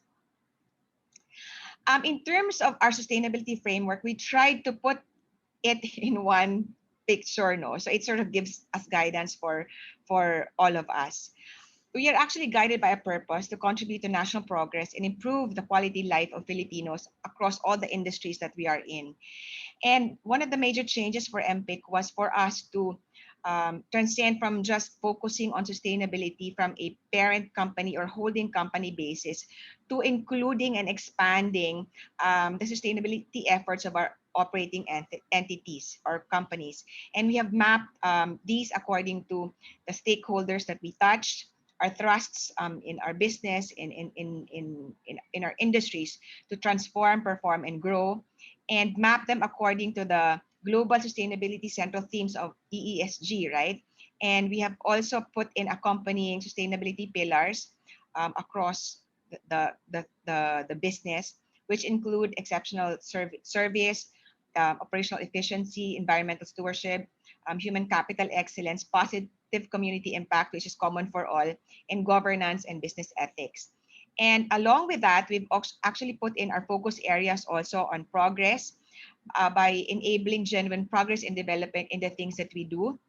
Planet, to protect our only home in conducting our business and through technology, and people, which is actually our greatest asset, no? To build resilience through human capital and strong communities. And we put in the dots there across the applicable aspects that's being done by our individual operating entities. And we have mapped them according to the impact to the UN SDGs. Here on the focus areas, we acknowledge the fact that in terms of our key contribution and impact to society, the things that our operating entities have to do need to consider their company-based initiatives on their core products and services, and them being able to manage their key impacts of their own business activities. But from a group-wide perspective, we actually felt that for us to be able to have a bigger impact and a more pervasive contribution to society, we should be able to group our community and social advocacies together. And so that's what we are trying to do, and we're also starting that initiative. One such example is on Gabay Kalikasan. We've had this mandate from our boss MVP, no, to use Gabay Kalikasan as the environmental umbrella for all our environmental programs as a group. And then last early this year, we actually participated in the World Wetlands Day with the DNR, along with the many companies in our group, no, MPIC, PLDT Smart, Maynila, MPW, and stuff. And just to share with you the many key initiatives of our operating entities, this is GBP. Meralco was presented very well by Raymond earlier. So for GBP, they actually use the fly ash as the byproduct of their business, no, as a raw material in cement production. They also do composting to reduce the landfill waste, which is actually an issue for us, and this is something that we are trying to do in the MPIC group to push for waste to energy and waste management initiatives for us to, be able to cure the landfill areas, but like fix and maybe burn or do something from a technology standpoint on the landfill waste. And again, GBP, similar to what Meralco has done, is very much into recycling and upcycling. Look at what they've done. They've created these vans, no, and done offices and rest areas for their employees. For the tollways, I had a very interesting meeting with their CIO yesterday, and we were saying that the digital transformation of MPTC across all our toll roads should actually look at sustainability and customer experience at the heart. So why why does customer experience involve sustainability as well? So we were saying that, you know, when we try to reduce traffic and travel time by the passersby, the less traffic equates to less gas consumption and less carbon emissions, right? High productivity, less stress, improved mental health, more time for their family. And with MPTC's greening initiatives to put in bougainvilleas and trees, etc., it actually helps curb pollution. It also improves the mood of the people using our toll roads. For MPIC, this is something that we're doing right now. This is actually something that is an improvement of what we've done for PLDT. We're doing our MPIC Super and Digital ID because, as mentioned earlier, sustainability is not just about customer experience, but also employee experience.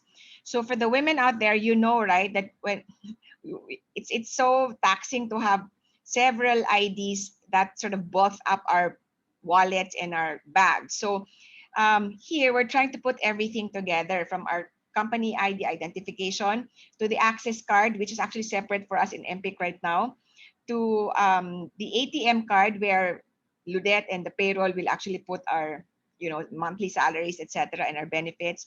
And what we've actually done was to also discuss with MPTC and LRT and APFI to be able to use our contactless ID for transportation facilities for us involved with our business. And the other thing that we have done was to put in a digital QR code ID that goes with our ID, so that we can also link this with the MWell app, where it can also serve as our health passport for those who have been vaccinated and for those of us who actually want to travel. As part of our integrating sustainability as part of our DNA, we in MPIC have tried to integrate finance and sustainability together, and we are transforming not just our mindsets and our processes, but our platforms as well. And we've reached out to our current ERP providers, the biggest provider for the biggest entities in the MVP group, no, SAP and others, to help us in this initiative. Just to share with you quickly the PLDT Group sustainability story. Like Globe and Ayala, we were one of the first to do sustainability way ahead before the Philippine SEC required everyone to do sustainability reporting. And so this was our journey. And I'm also very proud to say that I think PLDT is the only assured by a big firm, no, audit firm. So because my nature is really finance, my goodness, sustainability assurance is much more difficult by SGB than the financial audit, because in financial audit kasi there is such thing as materiality, and you know, if it's below the number is below that, you can sort of just pass it. Here there's none. I mean, every peso, every operating stat is something that has to be perfect for SGB and EY. So there. What has happened also for PLDT, why sustainability has been quite successful, was that we were able to link sustainability to the business. It wasn't just a byword for us. We put in a number for it in terms of KPIs and even financial results, whether it be cost efficiencies or the like. So what we have done was to link our PLDT sustainability pillars to specific business objectives, business metrics, or KPIs that are usually measurable, and have mapped who the people in the company need to collaborate with each other to achieve the KPIs. And so part of the stuff that we've done also for PLDT was to also do or up the ante in our international and global alliances. No, I'm also proud to say that the PLDT Group was the first telco to be an alliance member worldwide of SASB. And we were also, again, like MPIC, one of the pioneer companies in the Philippines to be a TCFD supporter, again, a participant of UNGC.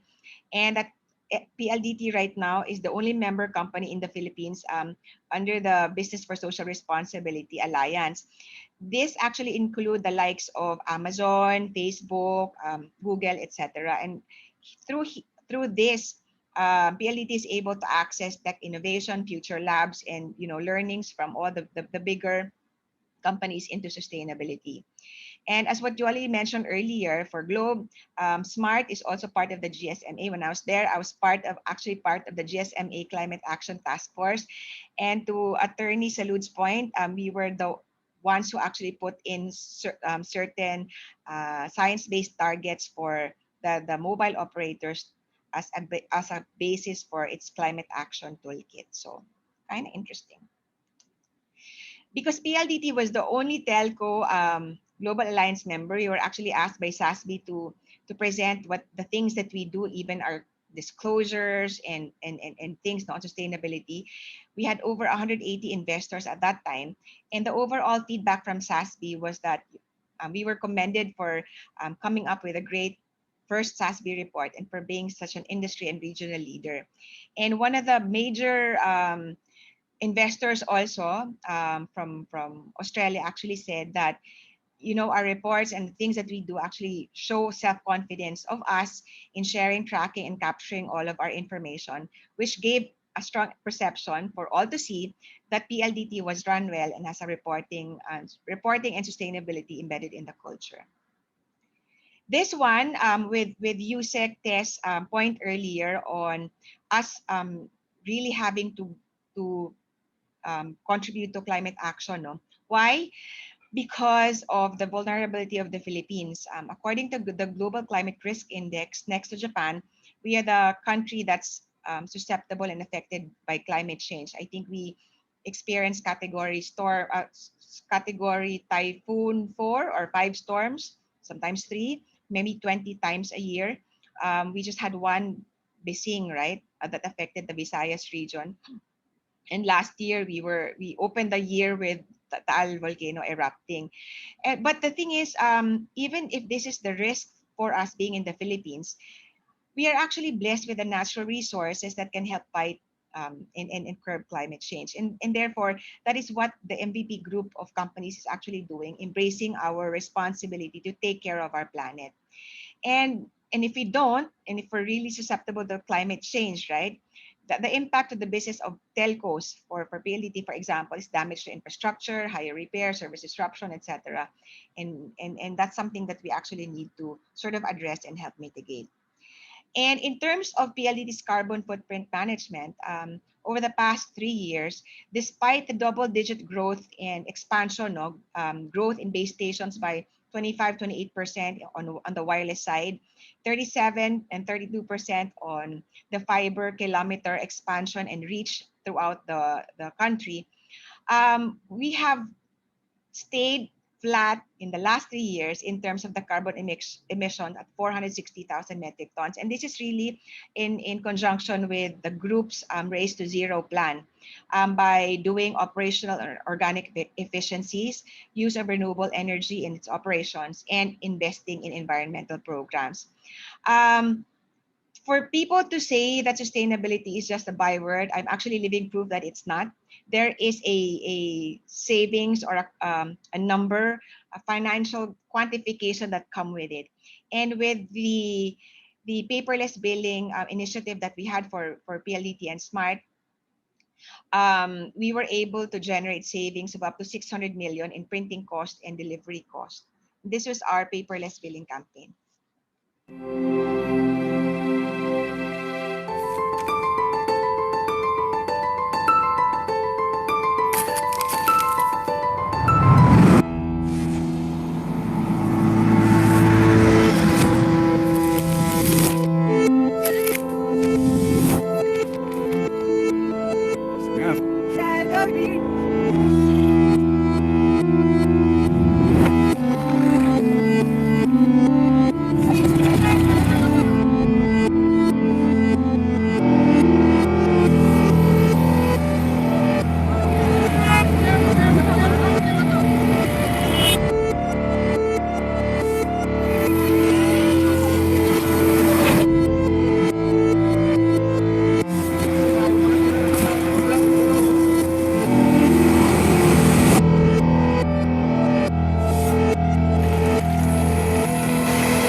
the video clear?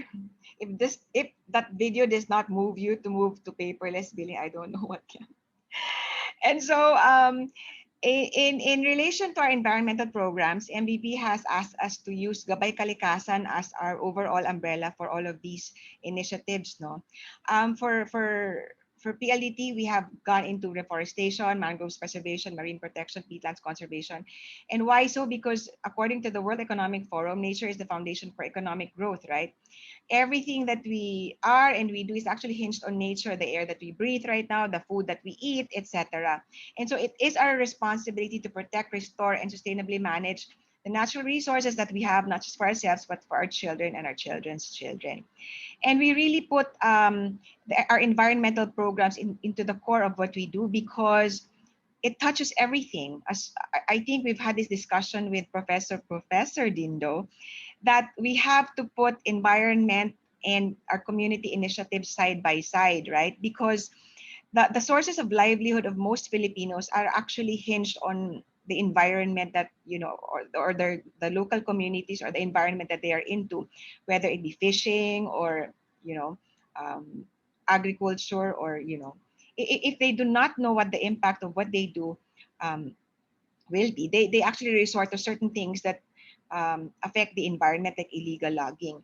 And in PLDT and SMART, what we've tried to do was to be smart about taking care of the environment. We have tried to use technology and IoT in doing that. For example, on reforestation, we know that everybody loves to plant trees, right? But as the video said earlier, it takes 20 to 30 years for a tree to be able to do its job well in sequestering carbon. So our mantra right now is to protect the existing forests and trees that we have.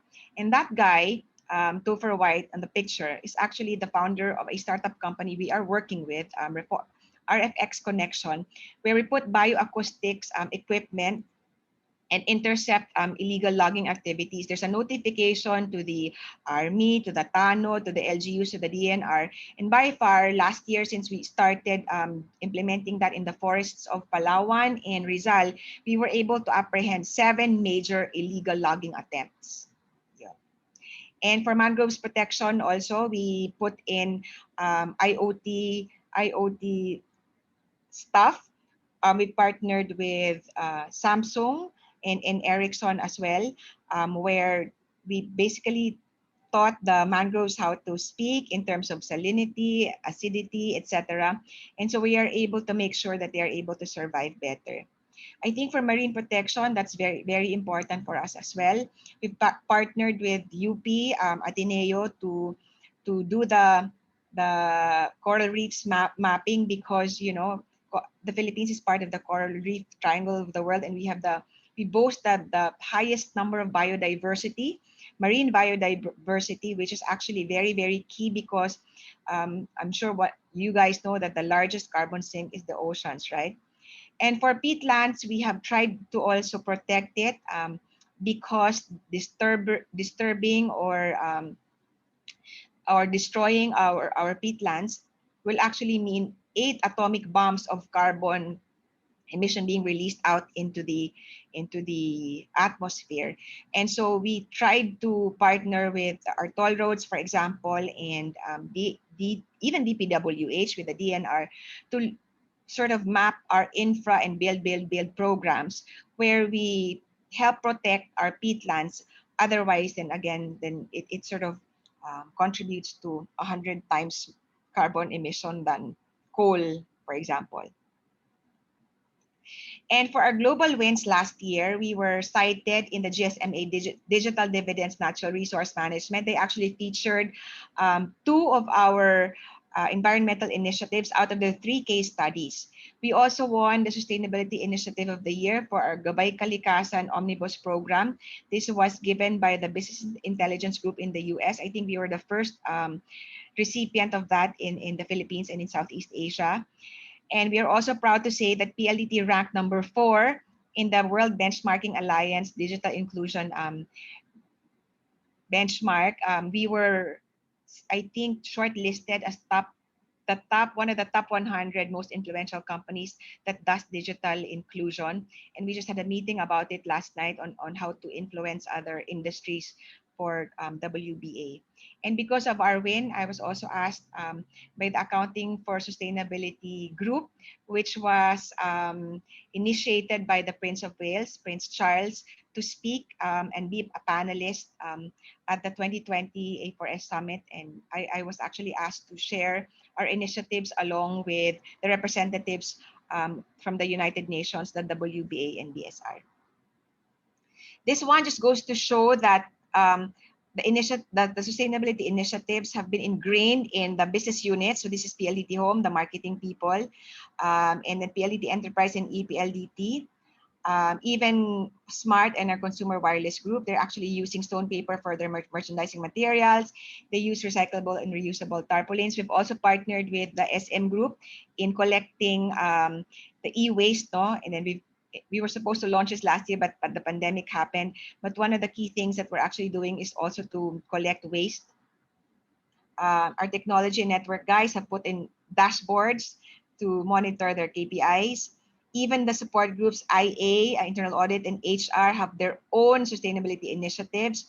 So with facilities, we actually partnered with them to do this environmental mural and this iconic vertical mural at the back of our office.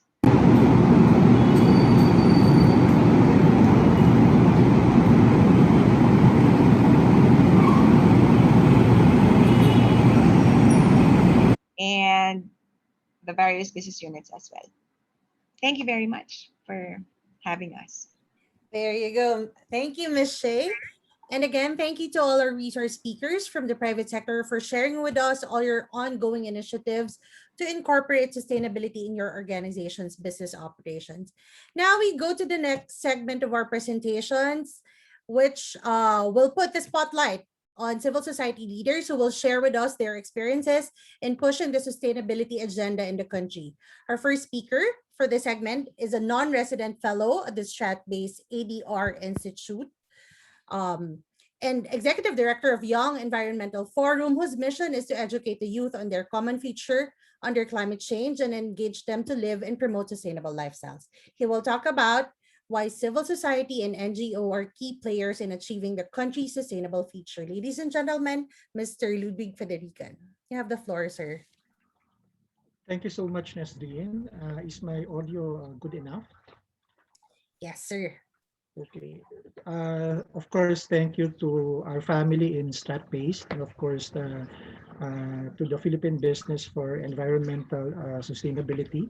So for today, I'll share with you some thoughts on why the civil society and non-governmental organizations are key players in achieving the sustainable future for the Philippines. We know that the dramatic increase in the involvement of the civil society and non-governmental organizations in the global and local governance. Generally, civil society is used to classify persons, institutions, and organizations that have the goal of advancing or expressing a common purpose through ideas, actions, and demands on governments. According to Michael Bratton, a distinguished professor emeritus on political science at Michigan State University, civil society is described as a social interaction between the household and the state characterized by community cooperation, structures of voluntary association, and networks of public communication. The members of civil society is quite diverse, ranging from individuals to religious and academic institutions to issue-focused groups such as non-government organizations. Similarly, NGOs are highly diverse, from local to national to regional until international groups with various objectives like youth empowerment, sustainable development, poverty alleviation, and environmental protection, and other issues. Agenda 21, the comprehensive sustainable development blueprint adopted at the 1992 Rio Earth Summit, expressly recognizes the members of civil society as a major constituency. In fact, the Commission on Sustainable Development, responsible for implementing Agenda 21, classifies civil society into the following major groups: women, children and youth, indigenous peoples and communities, non-government organizations, workers and trade unions, the scientific and technological community, and farmers. In fact, the eighth member of the civil society in this definition also represents the business and the industry sector. The involvement of civil society and NGOs can take in a variety of forms. First, expert advice and analysis. They can facilitate negotiations by giving politicians access to competing ideas from outside the normal bureaucratic channels. Second, intellectual competition to governments. They often have much better analytical and technical skills and capacity to respond more quickly than government officials. Third, mobilization of public opinion. They can influence the public through campaigns and broad outreach. Fourth, representation of the voiceless. They can help vocalize the interests of persons not well represented in policy making. Five, service provision. They can deliver technical expertise on particular topics as needed by government officials, as well as participate directly in operational activities. Last but not the least is monitoring and assessment. They can help strengthen governance by monitoring governmental compliance. As you can see, civil society and NGOs have particular strengths in moving forward a sustainable future. The creativity, flexibility, entrepreneurial nature, and capacity for vision and long-term thinking often set them apart from governmental bodies. The entire community would benefit from greater participation of the civil society and the NGOs. On top of what I have mentioned earlier, the civil society and NGOs should play a major role in 5 other key areas. Number 1, information collection and dissemination. The civil society and the NGOs have much to offer in the way of information collection, dissemination, analysis. Numerous other examples exist in which they serve a key information-based role. The recent multi-stakeholder consultation on the nationally determined contributions have shown how the civil society and NGOs can mobilize their networks to articulate their positions on the draft text.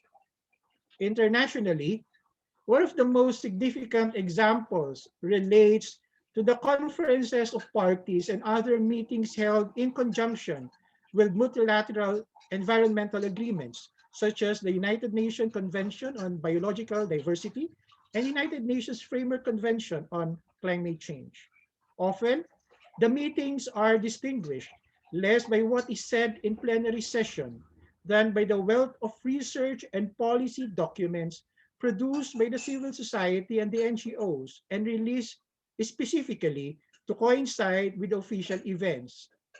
Many conference delegates read these opinion papers and other documents, which often shed new light on the cost of inaction and the options for change. Another common opportunity for civil society and civil society members is to provide input into these negotiations comes in the form of a single statement developed and released at the close of the official event. The second major area where civil society also can play a major role is the policy development consultation. Over the past decades, the civil society and NGOs have assumed a more active role in the process of agenda setting and policy development. They have been instrumental in notifying the public and governments of critical new issues for many years. A point in case is A point in case is global environmental issues gained prominence in the 1970s as a result of these activities. The third area where civil society play a major role is the policy implementation. The civil society and NGOs are particularly useful in an operational context as they can provide implementation tailored to specific conditions and can make the impossible possible by doing what government cannot and will not do. This is this is especially true with regards to the management of natural resources, which is often best handled by community-based organizations who have a stake in local environmental conditions and are free from many of the conflicting demands experienced by government.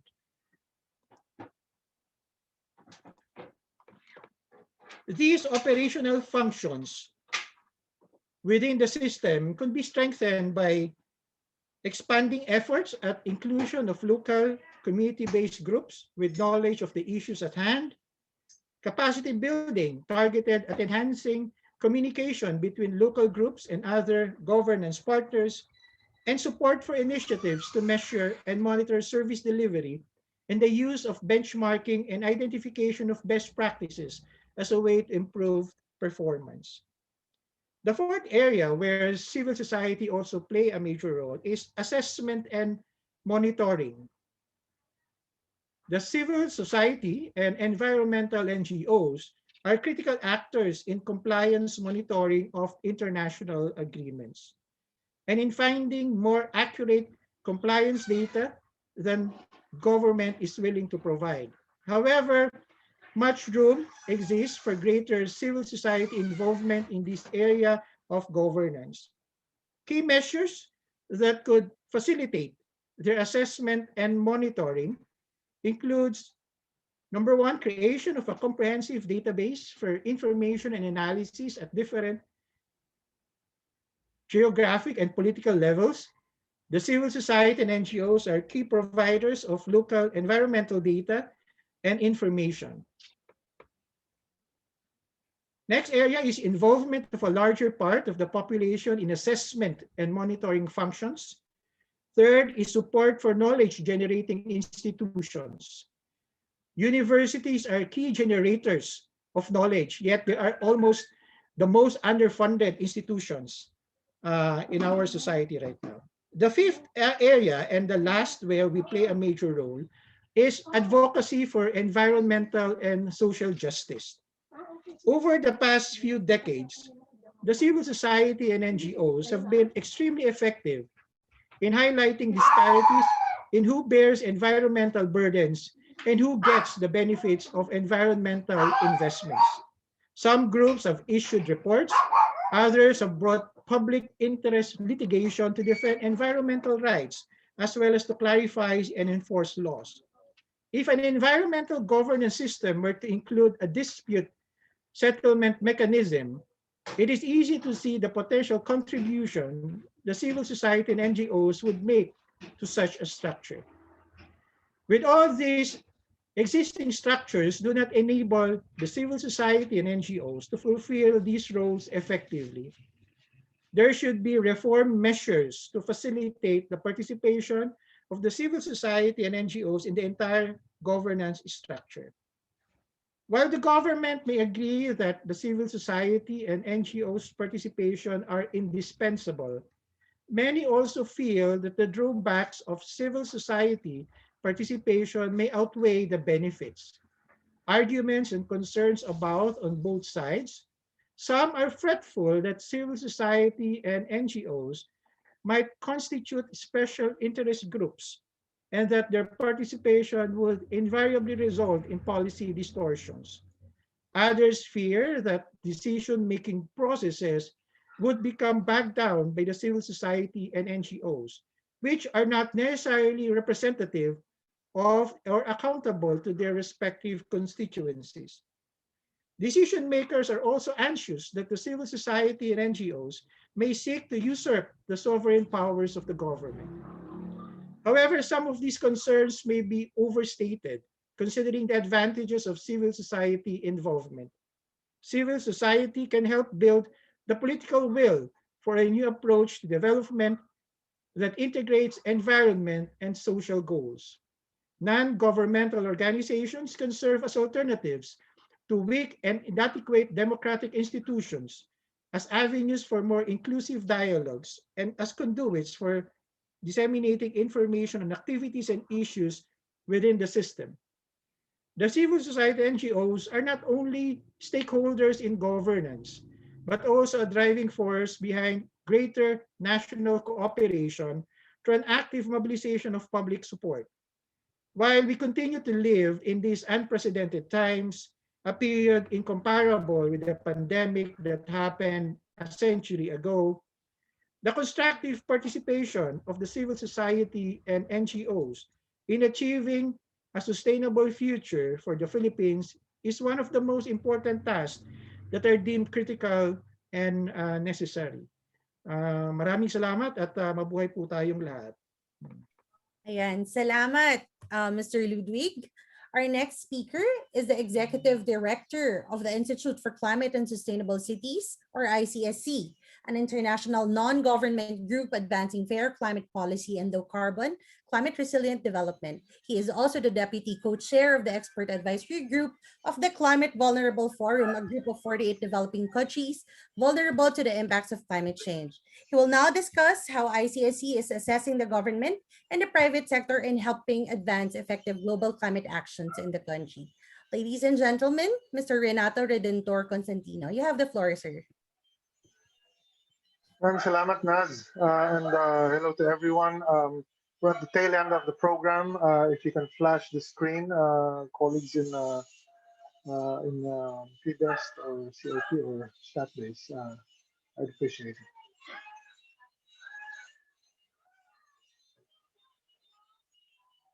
Thank you very much. The benefit of going last, at least before the closing remarks, is that many of the other colleagues have stressed a couple of things that I will not be repeating, but I will be emphasizing a couple of things that I think were not mentioned enough. That's going to be really important because this event that Stratbase in particular has put together is a really, really important event, largely because of the challenges that we all face. Next slide, please. So briefly, the Institute for Climate and Sustainable Cities, which I'm part of, it's an international policy group that works in support of different governments, including the Philippines, to advance the climate agenda that is very much intertwined or folded in with the long-term development goals of developing countries. Next slide, please. Our focus is on fair climate policy and also low carbon resilient development, because the climate issue is the biggest that we've ever faced, but also it's not necessarily the most important. For our people, it's equally important to provide and address challenges related to poverty, to health, jobs, hunger. Next slide, please. And that's why our teams are also built around not necessarily a climate specialization, but a specialization that tries to embed and integrate, weave into, or bake into climate responses to long-term development strategies. In the end, our people do not really look for adaptation or mitigation. What they want and what they expect is probably similar to what our government is also expecting, and that is better development. Next slide. And so we have climate governance, urban transitions, energy policy, climate finance, and energy access. And these are things that we contribute in a small way because the problem is big. But we need everyone to contribute their fair share as the act of citizenship. Next slide, please. Apart from our domestic focus, we are involved very much in the international arena. We are advising the Climate Vulnerable Forum and the B20 group of finance ministers, which is composed of 48 governments of some of the most vulnerable countries in the world. And we are also representing the think tanks from the South in the Ensure Resilience group, the high-level consultative group of Ensure Resilience, which is a common collaborative between the G20 group of economies and the B20 group of finance ministers. Next slide, please. All this is put together largely for reasons that I think many of you share, and as our corporate leaders have already shown, the wiser leaders in business actually understand why ESG matters, because it makes financial sense, it brings in more profits in the long term, it makes more business sense, and it also creates a better playing field for everyone, not in the short term, but in the long term as well. And those five facets that McKinsey has shared are among the reasons why this conversation is really important. Because while there have been great strides in the private sector and in government, I think everyone shares the view that we need to do far more, because the threat and opportunities are far greater than most of us imagine. Next slide. Um, we are in the middle of a very specific condition. And this is something that I think I'd like to emphasize to everyone, and I'll get back to this before I end the presentation. And this is that the entire world, all the economies in the world, in varying degrees, are dealing with a messy situation in a very bad way, largely because resilience is absent from our consideration of macroeconomic fundamentals. Again, if you establish resilience at the center, at the heart of macroeconomic fundamentals, I think our response globally and nationally would be far different. If we only measure GDP and productivity, then we are unable to deal with threats coming our way. The pandemic, as some have said, some have described it as a black swan event. That is not true. It has been projected before, just as climate impacts have been projected previously. Neither of them are black swan events. We have known that this will happen, but our institutions, which are built only to address productivity, um, are unable to respond because our macroeconomic fundamentals don't count the very thing that will actually make us all last for the long run, whether you're a private citizen, business, or with government. And this needs to change rapidly because the threats we face, including the opportunities that we can take advantage of, are too great for us to ignore and to continue or even attempt to go back to pre-February 2020 or pre-pandemic goals. That simply won't do. We won't be going back to where we were before, and it's time to look ahead seriously. Next slide, please. Colleagues, the situation that we face is quite stark, and thankfully stark because the choices that are confronting us are complex, tough, but also not very hard to make if we face what science has been telling us. If we don't take action, the hard carbon scenario will actually create significant risks to our physical well-being, to the development goals of the country that will set us back, several decades um, uh, um, behind what we've already reached before the pandemic came in. And if we do it properly, then maybe there will be some transition risks, but we will also encounter a moderate physical risk as opposed to a status of harm. And this is borne by so many scientific studies. And I think the big question, and I will some point that I will be repeating a number of times, is that I don't think that there is any debate. In my mind, there is no debate among my colleagues that we will eventually end up in a status where clean energy, for instance, and active mobility become the norm, the mainstream in our economy.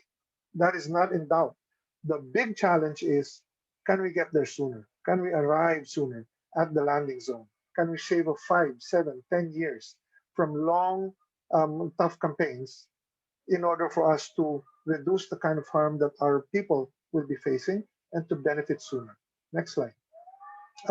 It's no secret, therefore, that the current pledges in terms of climate action are not enough.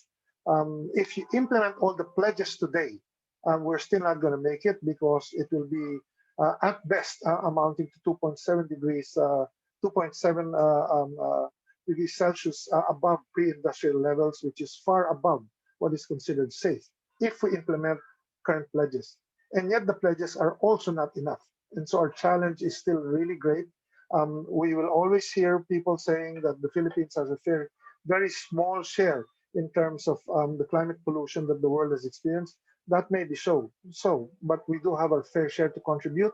And besides, we should do it for our own needs, not necessarily to just simply contribute to global compliance. Next slide. The reason for this is because it's important that we don't leave anyone behind. We are all in the same rough waters, except our vessels. The vessels that we are in are not as sturdy, or some are flimsier than others. And it's important that our response carries everyone and leaves no one behind. Next slide. This is because of a number of impacts that we're already facing, which are expected to get worse before they become better. We are all have been trained because of the calamities that we've encountered to actually look at climate change in a very skewed sense. Most of us think of climate change as extreme weather events or the smaller subset as disasters. This is wrong, because while extreme episodic weather events form a very important part of the climate impacts that are likely to become worse, they're only half at best, maybe even smaller, and disasters the same, maybe even far smaller. It means that if we're only equating climate change with disasters, we're going to be in for a really rough ride. Why? Next slide, please. This is because a greater part of the danger lies in what is called slow onset events from climate change. These are events that take place without the drama of calamity, without body counts, but which are slowly decimating rural communities, urban poor, businesses and enterprises across the country without necessarily people dying in the streets, which means it doesn't occupy very much official attention, and we don't get to throw big money at it, because that's what happens when there's a calamity or catastrophe. And that spells danger, because the things that are damaging our economy are things that actually require urgent responses so that we can adapt to the new normal, and that we can not do more than survive, but thrive in the midst of a worsening climate crisis. We are exposed, but it doesn't have to be forever. Next slide, please. How do we do this? The first step, of course, is what many have, I think, indicated. Let me spell it out even more clearly. Follow the science. Because if science is wrong, science also has a self-correcting mechanism, built in. And science is what will guide us. We need to start listening more to our scientists. We need to pay heed not only to what they're saying, but to integrate and embed in a longer-term horizon, certainly far beyond the 6-year medium-term plans that we've been so used to. We need to start planning several planning cycles ahead, 6, 12, 18, if not more years, so that we know what is coming our way and we can slowly, steadily institute an agenda that is responsive to the constraints that will be imposed in the next few decades, so that we can take advantage of what science is telling us would be a different future if we act sooner and in concert. Next slide, please. This slide just simply tells you some of the impacts that other colleagues had said earlier, but I think it's important to also indicate that the reason why the Paris Agreement is important is because it has placed and identified the threshold by which the countries agreed would be the safest possible, and that is 1.5 degrees Celsius. Please pay attention to the fact that 1.5 is not no paradise. There will still be a lot of harm. There will still be a lot of suffering, but we get to reduce the amount of harm and suffering that so many vulnerable communities will actually face, whether they're in coastal communities or rural communities or in an urban setting. The impacts will be grave with every fraction of a degree that increases. And so it's important to think not only in terms of degrees, but in terms of avoiding the fraction of increases that we can still avoid in order for us to be able to flourish in the future. Next slide, please. Science is telling us in particular that our own scientists are doing well. PAGASA is one big chunk of the entire scientific effort in this country. The academe, state universities are doing the road. What is the disconnect here is that it has not informed so far in an optimal way the work that our economic managers are undertaking. This is where civil society and business can play a big role, which is to ensure that scientific projections are reflected in the way that we do business. PAGASA, for instance, has projected that in Luzon and Visayas, climate change will have impacts that go towards the historically observed extremes as far as Luzon and Visayas are concerned in the next 2 decades. In central parts of Mindanao, it will go beyond what is historically observed extremes, which means that in those places like Sultan Kudarat or South Cotabato, where poverty is already rife and acute, and where conflict is growing and extremism is slowly growing as well, and violence is taking root, when the climate changes in a very bad way there, then there will be more trouble in the horizon. It doesn't have to be so, because Pag-asa is also telling us, as with other scientists, there are measures in which we can take in order to avert calamities from becoming a permanent feature of our vulnerable communities. We need to heed their words as well. Next slide. And so the cascade of bad things that will come our way is not unknown to many of you. But for most of business, it's still a touch and go affair. I think the duty of all of us is to keep telling people that no one will be spared the cascade of impacts if we don't act in concert and don't act with urgency. From climate risk drivers to financial fallout, everything will be affected in a way similar to how the pandemic has also impacted everyone. No one will be spared, and everyone will benefit if we take action in the right way and soon. Next slide, please.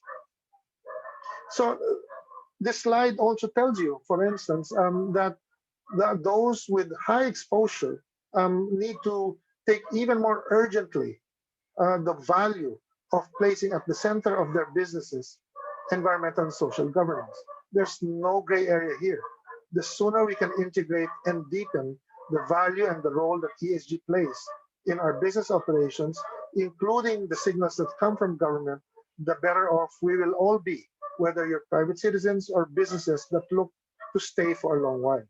If we ignore this, then the consequences will be huge for many, if not most. Next slide.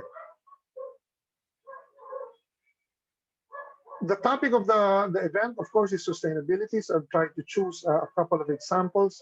There are far more. But these examples, I think, are important to illustrate really important points.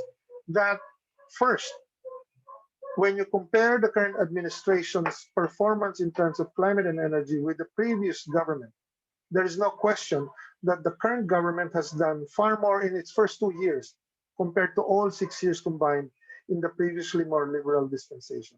Why? It is not because the bureaucracy suddenly wisened up or became better. It's because leadership saw a longer-term horizon, was probably more decisive and more visionary and strategic. And even then, they know that it's still a long way to go. In terms of energy, I'd like to say that the prospects are better, far better, because we are aimed at the right direction. It doesn't mean we will arrive at the right destination on time. It just means that we are aimed there and we need to pick up speed. Next slide.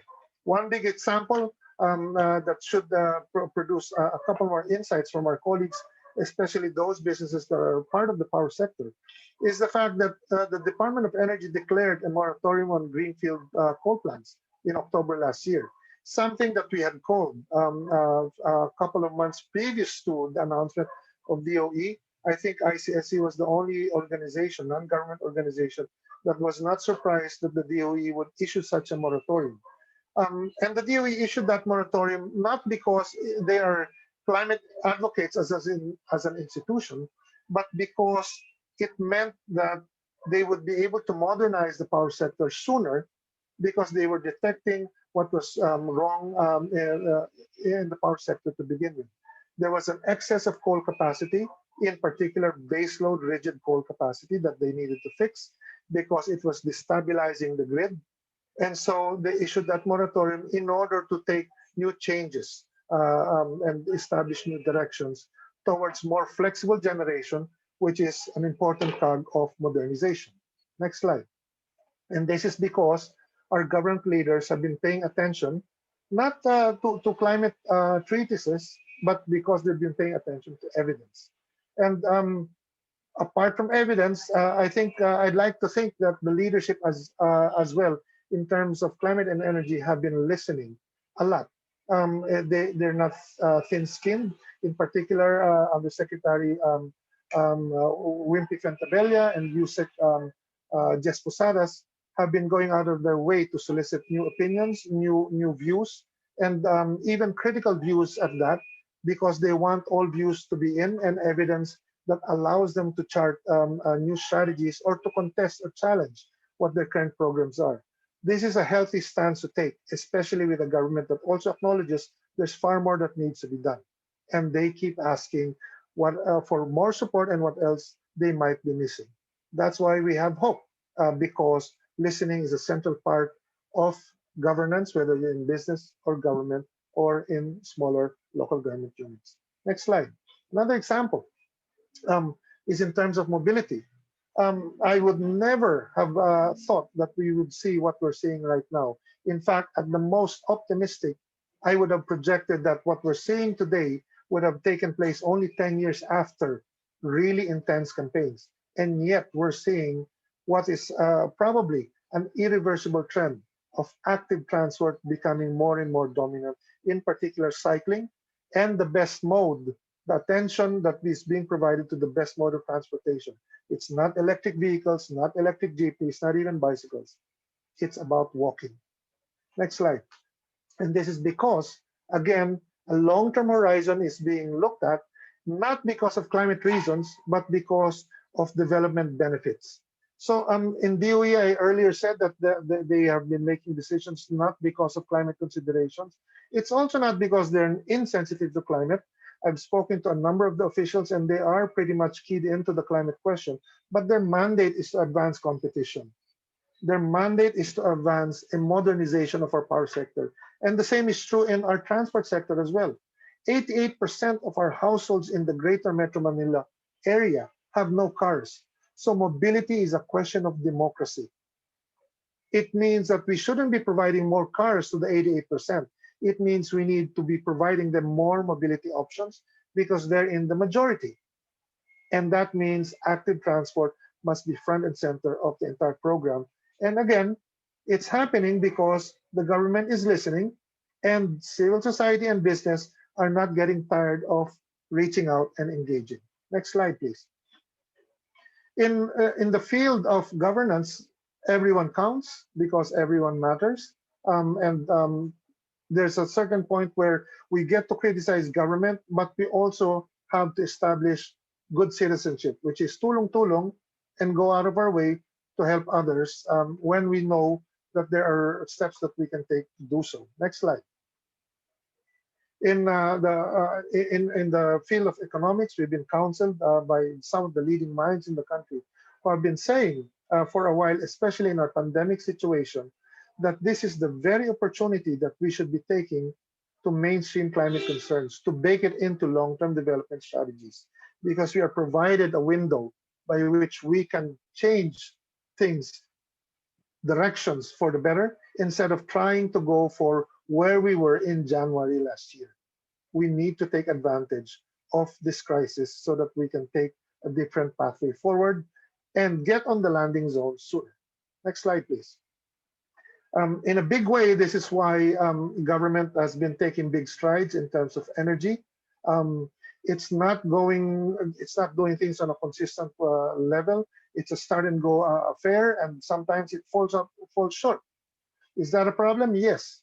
What is the response? The response, they can criticize. That is for sure. And that is also what is needed. But also we can reach out and ask, saan kami kailangan? Saan kami makakatulong? Ano pa ang kinakailangan? And that's the basis of long-term partnerships. Because by next year, around this time, maybe by July, we will have a new administration. Whether it's one that's backed by the current government or a new one, it wouldn't matter because we would be in a new government as well. What we do now, though, to invest in what the bureaucracy is doing and what our colleagues in business is doing is what is going to matter in the long run. We are not in a sprint, we are in a marathon, and every inch really matters. Next slide, please. In the field of banking, in the financial sector, the signals from government have been very clear. And I think we've been fortunate enough that the driver of a lot of this comes from the top, from the economic managers themselves, in particular, Secretary Sonny Dominguez, who is leading not only our climate response, but has also been adamant about his stand that the country should take a stand to eliminate single-use plastics, and that it is an embarrassment that we have such a big role to play in global pollution. That is the kind of signal and leadership that our country requires because our citizens will respond as they have. Next slide. In the Bangko Sentral, the same is true. Under Governor Ben Jokno, without much prodding, I think they've engaged a number of civil society groups and business associations to issue a sustainable finance framework that sets the plan forward so that our colleagues in the banking sector have a game plan to follow. And it's also not enough because they are probably more impatient than the banks in saying that we need to make things faster and we need to send a signal that we can't afford to wait too long. And so compliance measures and other follow-ups to the sustainable finance framework is, I think, already underway. And I think this will be welcomed by banks because what they demand is something we all demand as well: clarity, transparency, and predictability. Next slide. They're only keeping to what the rest of the world, especially business, have been demonstrating, as some of the colleagues and other speakers have already said. We're all looking towards big change and transformation. And I think leadership requires that we do so because the long term is more important than short-term gains. Next slide. In particular, a good example to show is the map that you see in front of you from the Department of Transport, the Metropolitan Bike Lane Networks. Their initiative recently issued a few days ago showed that, in fact, they used as basis the maps that ICSC and Manila Moves and the University of Twente had offered early last year. Does it mean that we're great? Is that the conclusion? No. It means that they have been listening and they will use it to improve it even further because they continue to solicit new views from different elements and they have been reaching out as we have. Tulong-tulong po kasi yan. And I'd like to actually cite a couple of people who have been important to this effort. ASEC Sheila Napalang of DOTR, ASEC Steve Pastor, Undersecretary Ruben Reynoso is in charge of planning and project development. All these from DOTR would also not have been possible without the leadership of Secretary Mark Villar from DPWH and Carl Chua of NEDA, previously from DOF.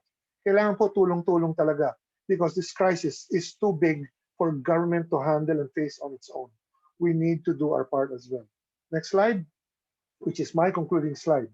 If you take away climate and the climate crisis from the entirety of the equation, it shouldn't be a problem because the outcomes of the things that we're doing in terms of producing development benefits that benefit the working class of this country, the working families of the Philippines, is still going to be immense anyway. And if you factor in the climate crisis, we are contributing to the climate change fight as a co-benefit, even as we pursue development in the long term, because that is what our people expect from us. Maraming salamat. Okay, thank you, Red. We're down to our last minute of this virtual town hall discussion. We will now proceed to the open forum. We received many advanced questions from our participants, and many were already answered by our speakers from their presentations. In consideration of time, we just want to ask one question and invite any speaker to chime in. You just request our speakers to open their microphones and video, please. So the question is, earlier this year, Finance Secretary Carlos Dominguez expressed that the private sector should not wait for incentives from the government in pursuing green initiatives. Do you think so too? If not incentives, what specific support does the private sector need or expect from the government? For our civil society leaders, what innovations or solutions may they be in terms of approaches, systems, or technologies that civil society partners are offering to the table? So anyone from our speakers?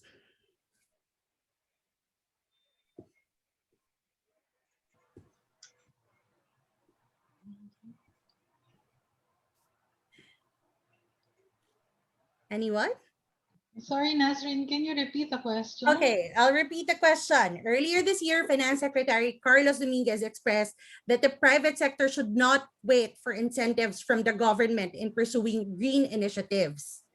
Naniniwala ba kayo? Do you agree with Secretary Dominguez? If not incentives, what specific support does the private sector need or expect from the government?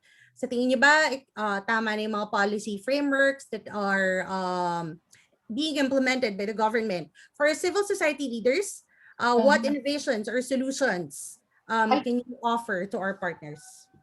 Can I Go start? ahead, Ms. Yoli. So I guess from private sector POV, and I'm speaking as member of the private sector, right? We have never waited for government to provide incentives. Incentives are good, sure, we will take them if they are there, but it's not a driver for us to be able to do what is right and what is good for our customers and for our communities.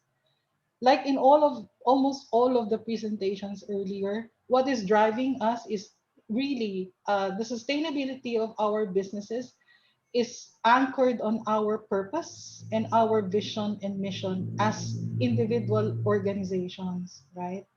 So, in terms of what government can do to support us, I guess um, we even without incentives, the drive of government to keep pushing for opening up the marketplace for more investments towards things that are that will bring about sustainable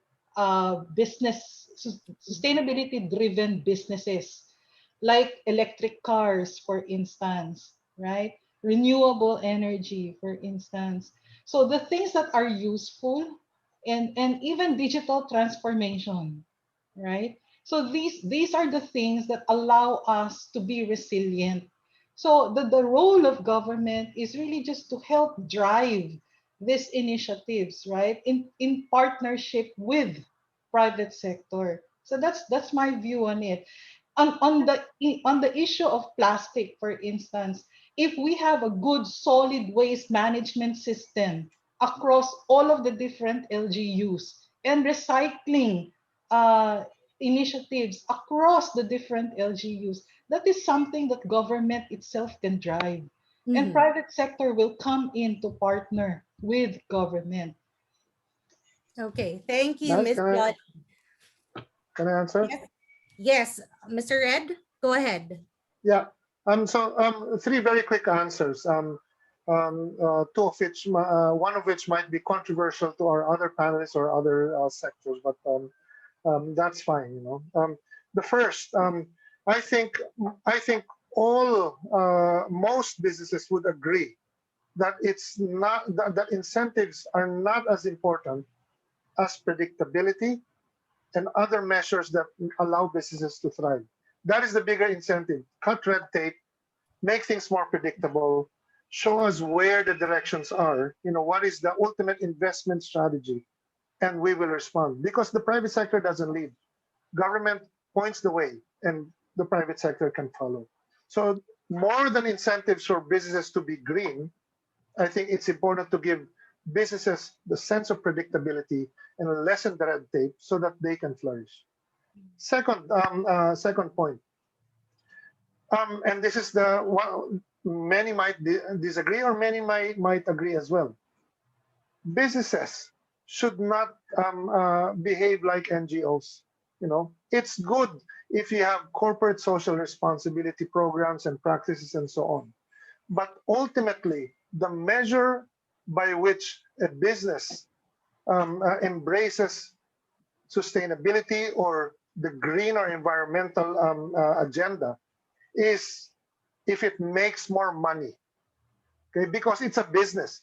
And it's okay. As a member of the private sector, as business, the job is to create profit, to generate profit in the long term.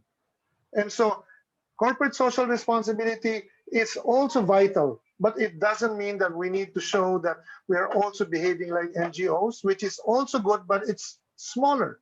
If we can show that by embracing renewable energy, by becoming more energy efficient, by favoring links in the supply chain, in urban services, in logistics, to make things more efficient, and thus they create more value for the company. That is going to be the ultimate measure. And ESG, environmental and social governance, will help businesses thrive sooner and in the long run. The last point is that NGOs should not behave like businesses because we're not built that way. Our role is to enable citizens to participate better, to shape policy making, to catalyze partnerships across different governments and private sector, because we're all in this together. And when we fail together. And the private sector should not be disrupted. In fact, we need to manage the decline, for instance, of fossil fuels, so that they can shift to cleaner sources of energy sooner rather than far, far later, as some have said. Okay, thank you, Mr. Constantino and Ms. Cressanto. I think that's very well summarized the recommendations. So I think that ends our open forum. If you have any questions, just send in to our Q&A chat box, and our organizers will be happy to relay that to our resource speakers. So thank you to our speakers for sharing your valuable insights to us. This has been a very fruitful conversation, one that we hope wouldn't be the last. On this note, I would like to thank all our resource speakers again, participants and our organizers, the Philippine Business for Environmental Stewardship, and of course, the chat-based ADR Institute for making this event possible. To formally conclude this event, we would like to call on Dr. Carlos Primo David, Trustee and Program Convener at Chat-based ADR Institute and Convener of the Philippine Business for Environmental Stewardship, to deliver the closing remarks. Thank you, Nasrin. No, I would just like to echo what you mentioned. Special thanks to our speakers, on behalf of Professor Dindo Manhit and Nasrin and myself. This is a truly wonderful webinar, and we will have this definitely available for other people to watch later on. As correctly pointed out by Red Constantino earlier, the largest sustainability issues we are currently facing are COVID and climate change. Now, during these highly unusual times, the role of business and even CSOs are most needed. And I didn't want to leave this as a motherhood statement, but instead I wish to substantiate this claim based on what I've heard from the presentations of our speakers. I have 3 points. First one, COVID is not something we planned for, and therefore government, being huge, hierarchical, and bureaucratic, it cannot respond in a timely and effective manner. It's just impossible. The smaller, more agile organizations that you represent are better suited to pivot and thrive during these challenging times.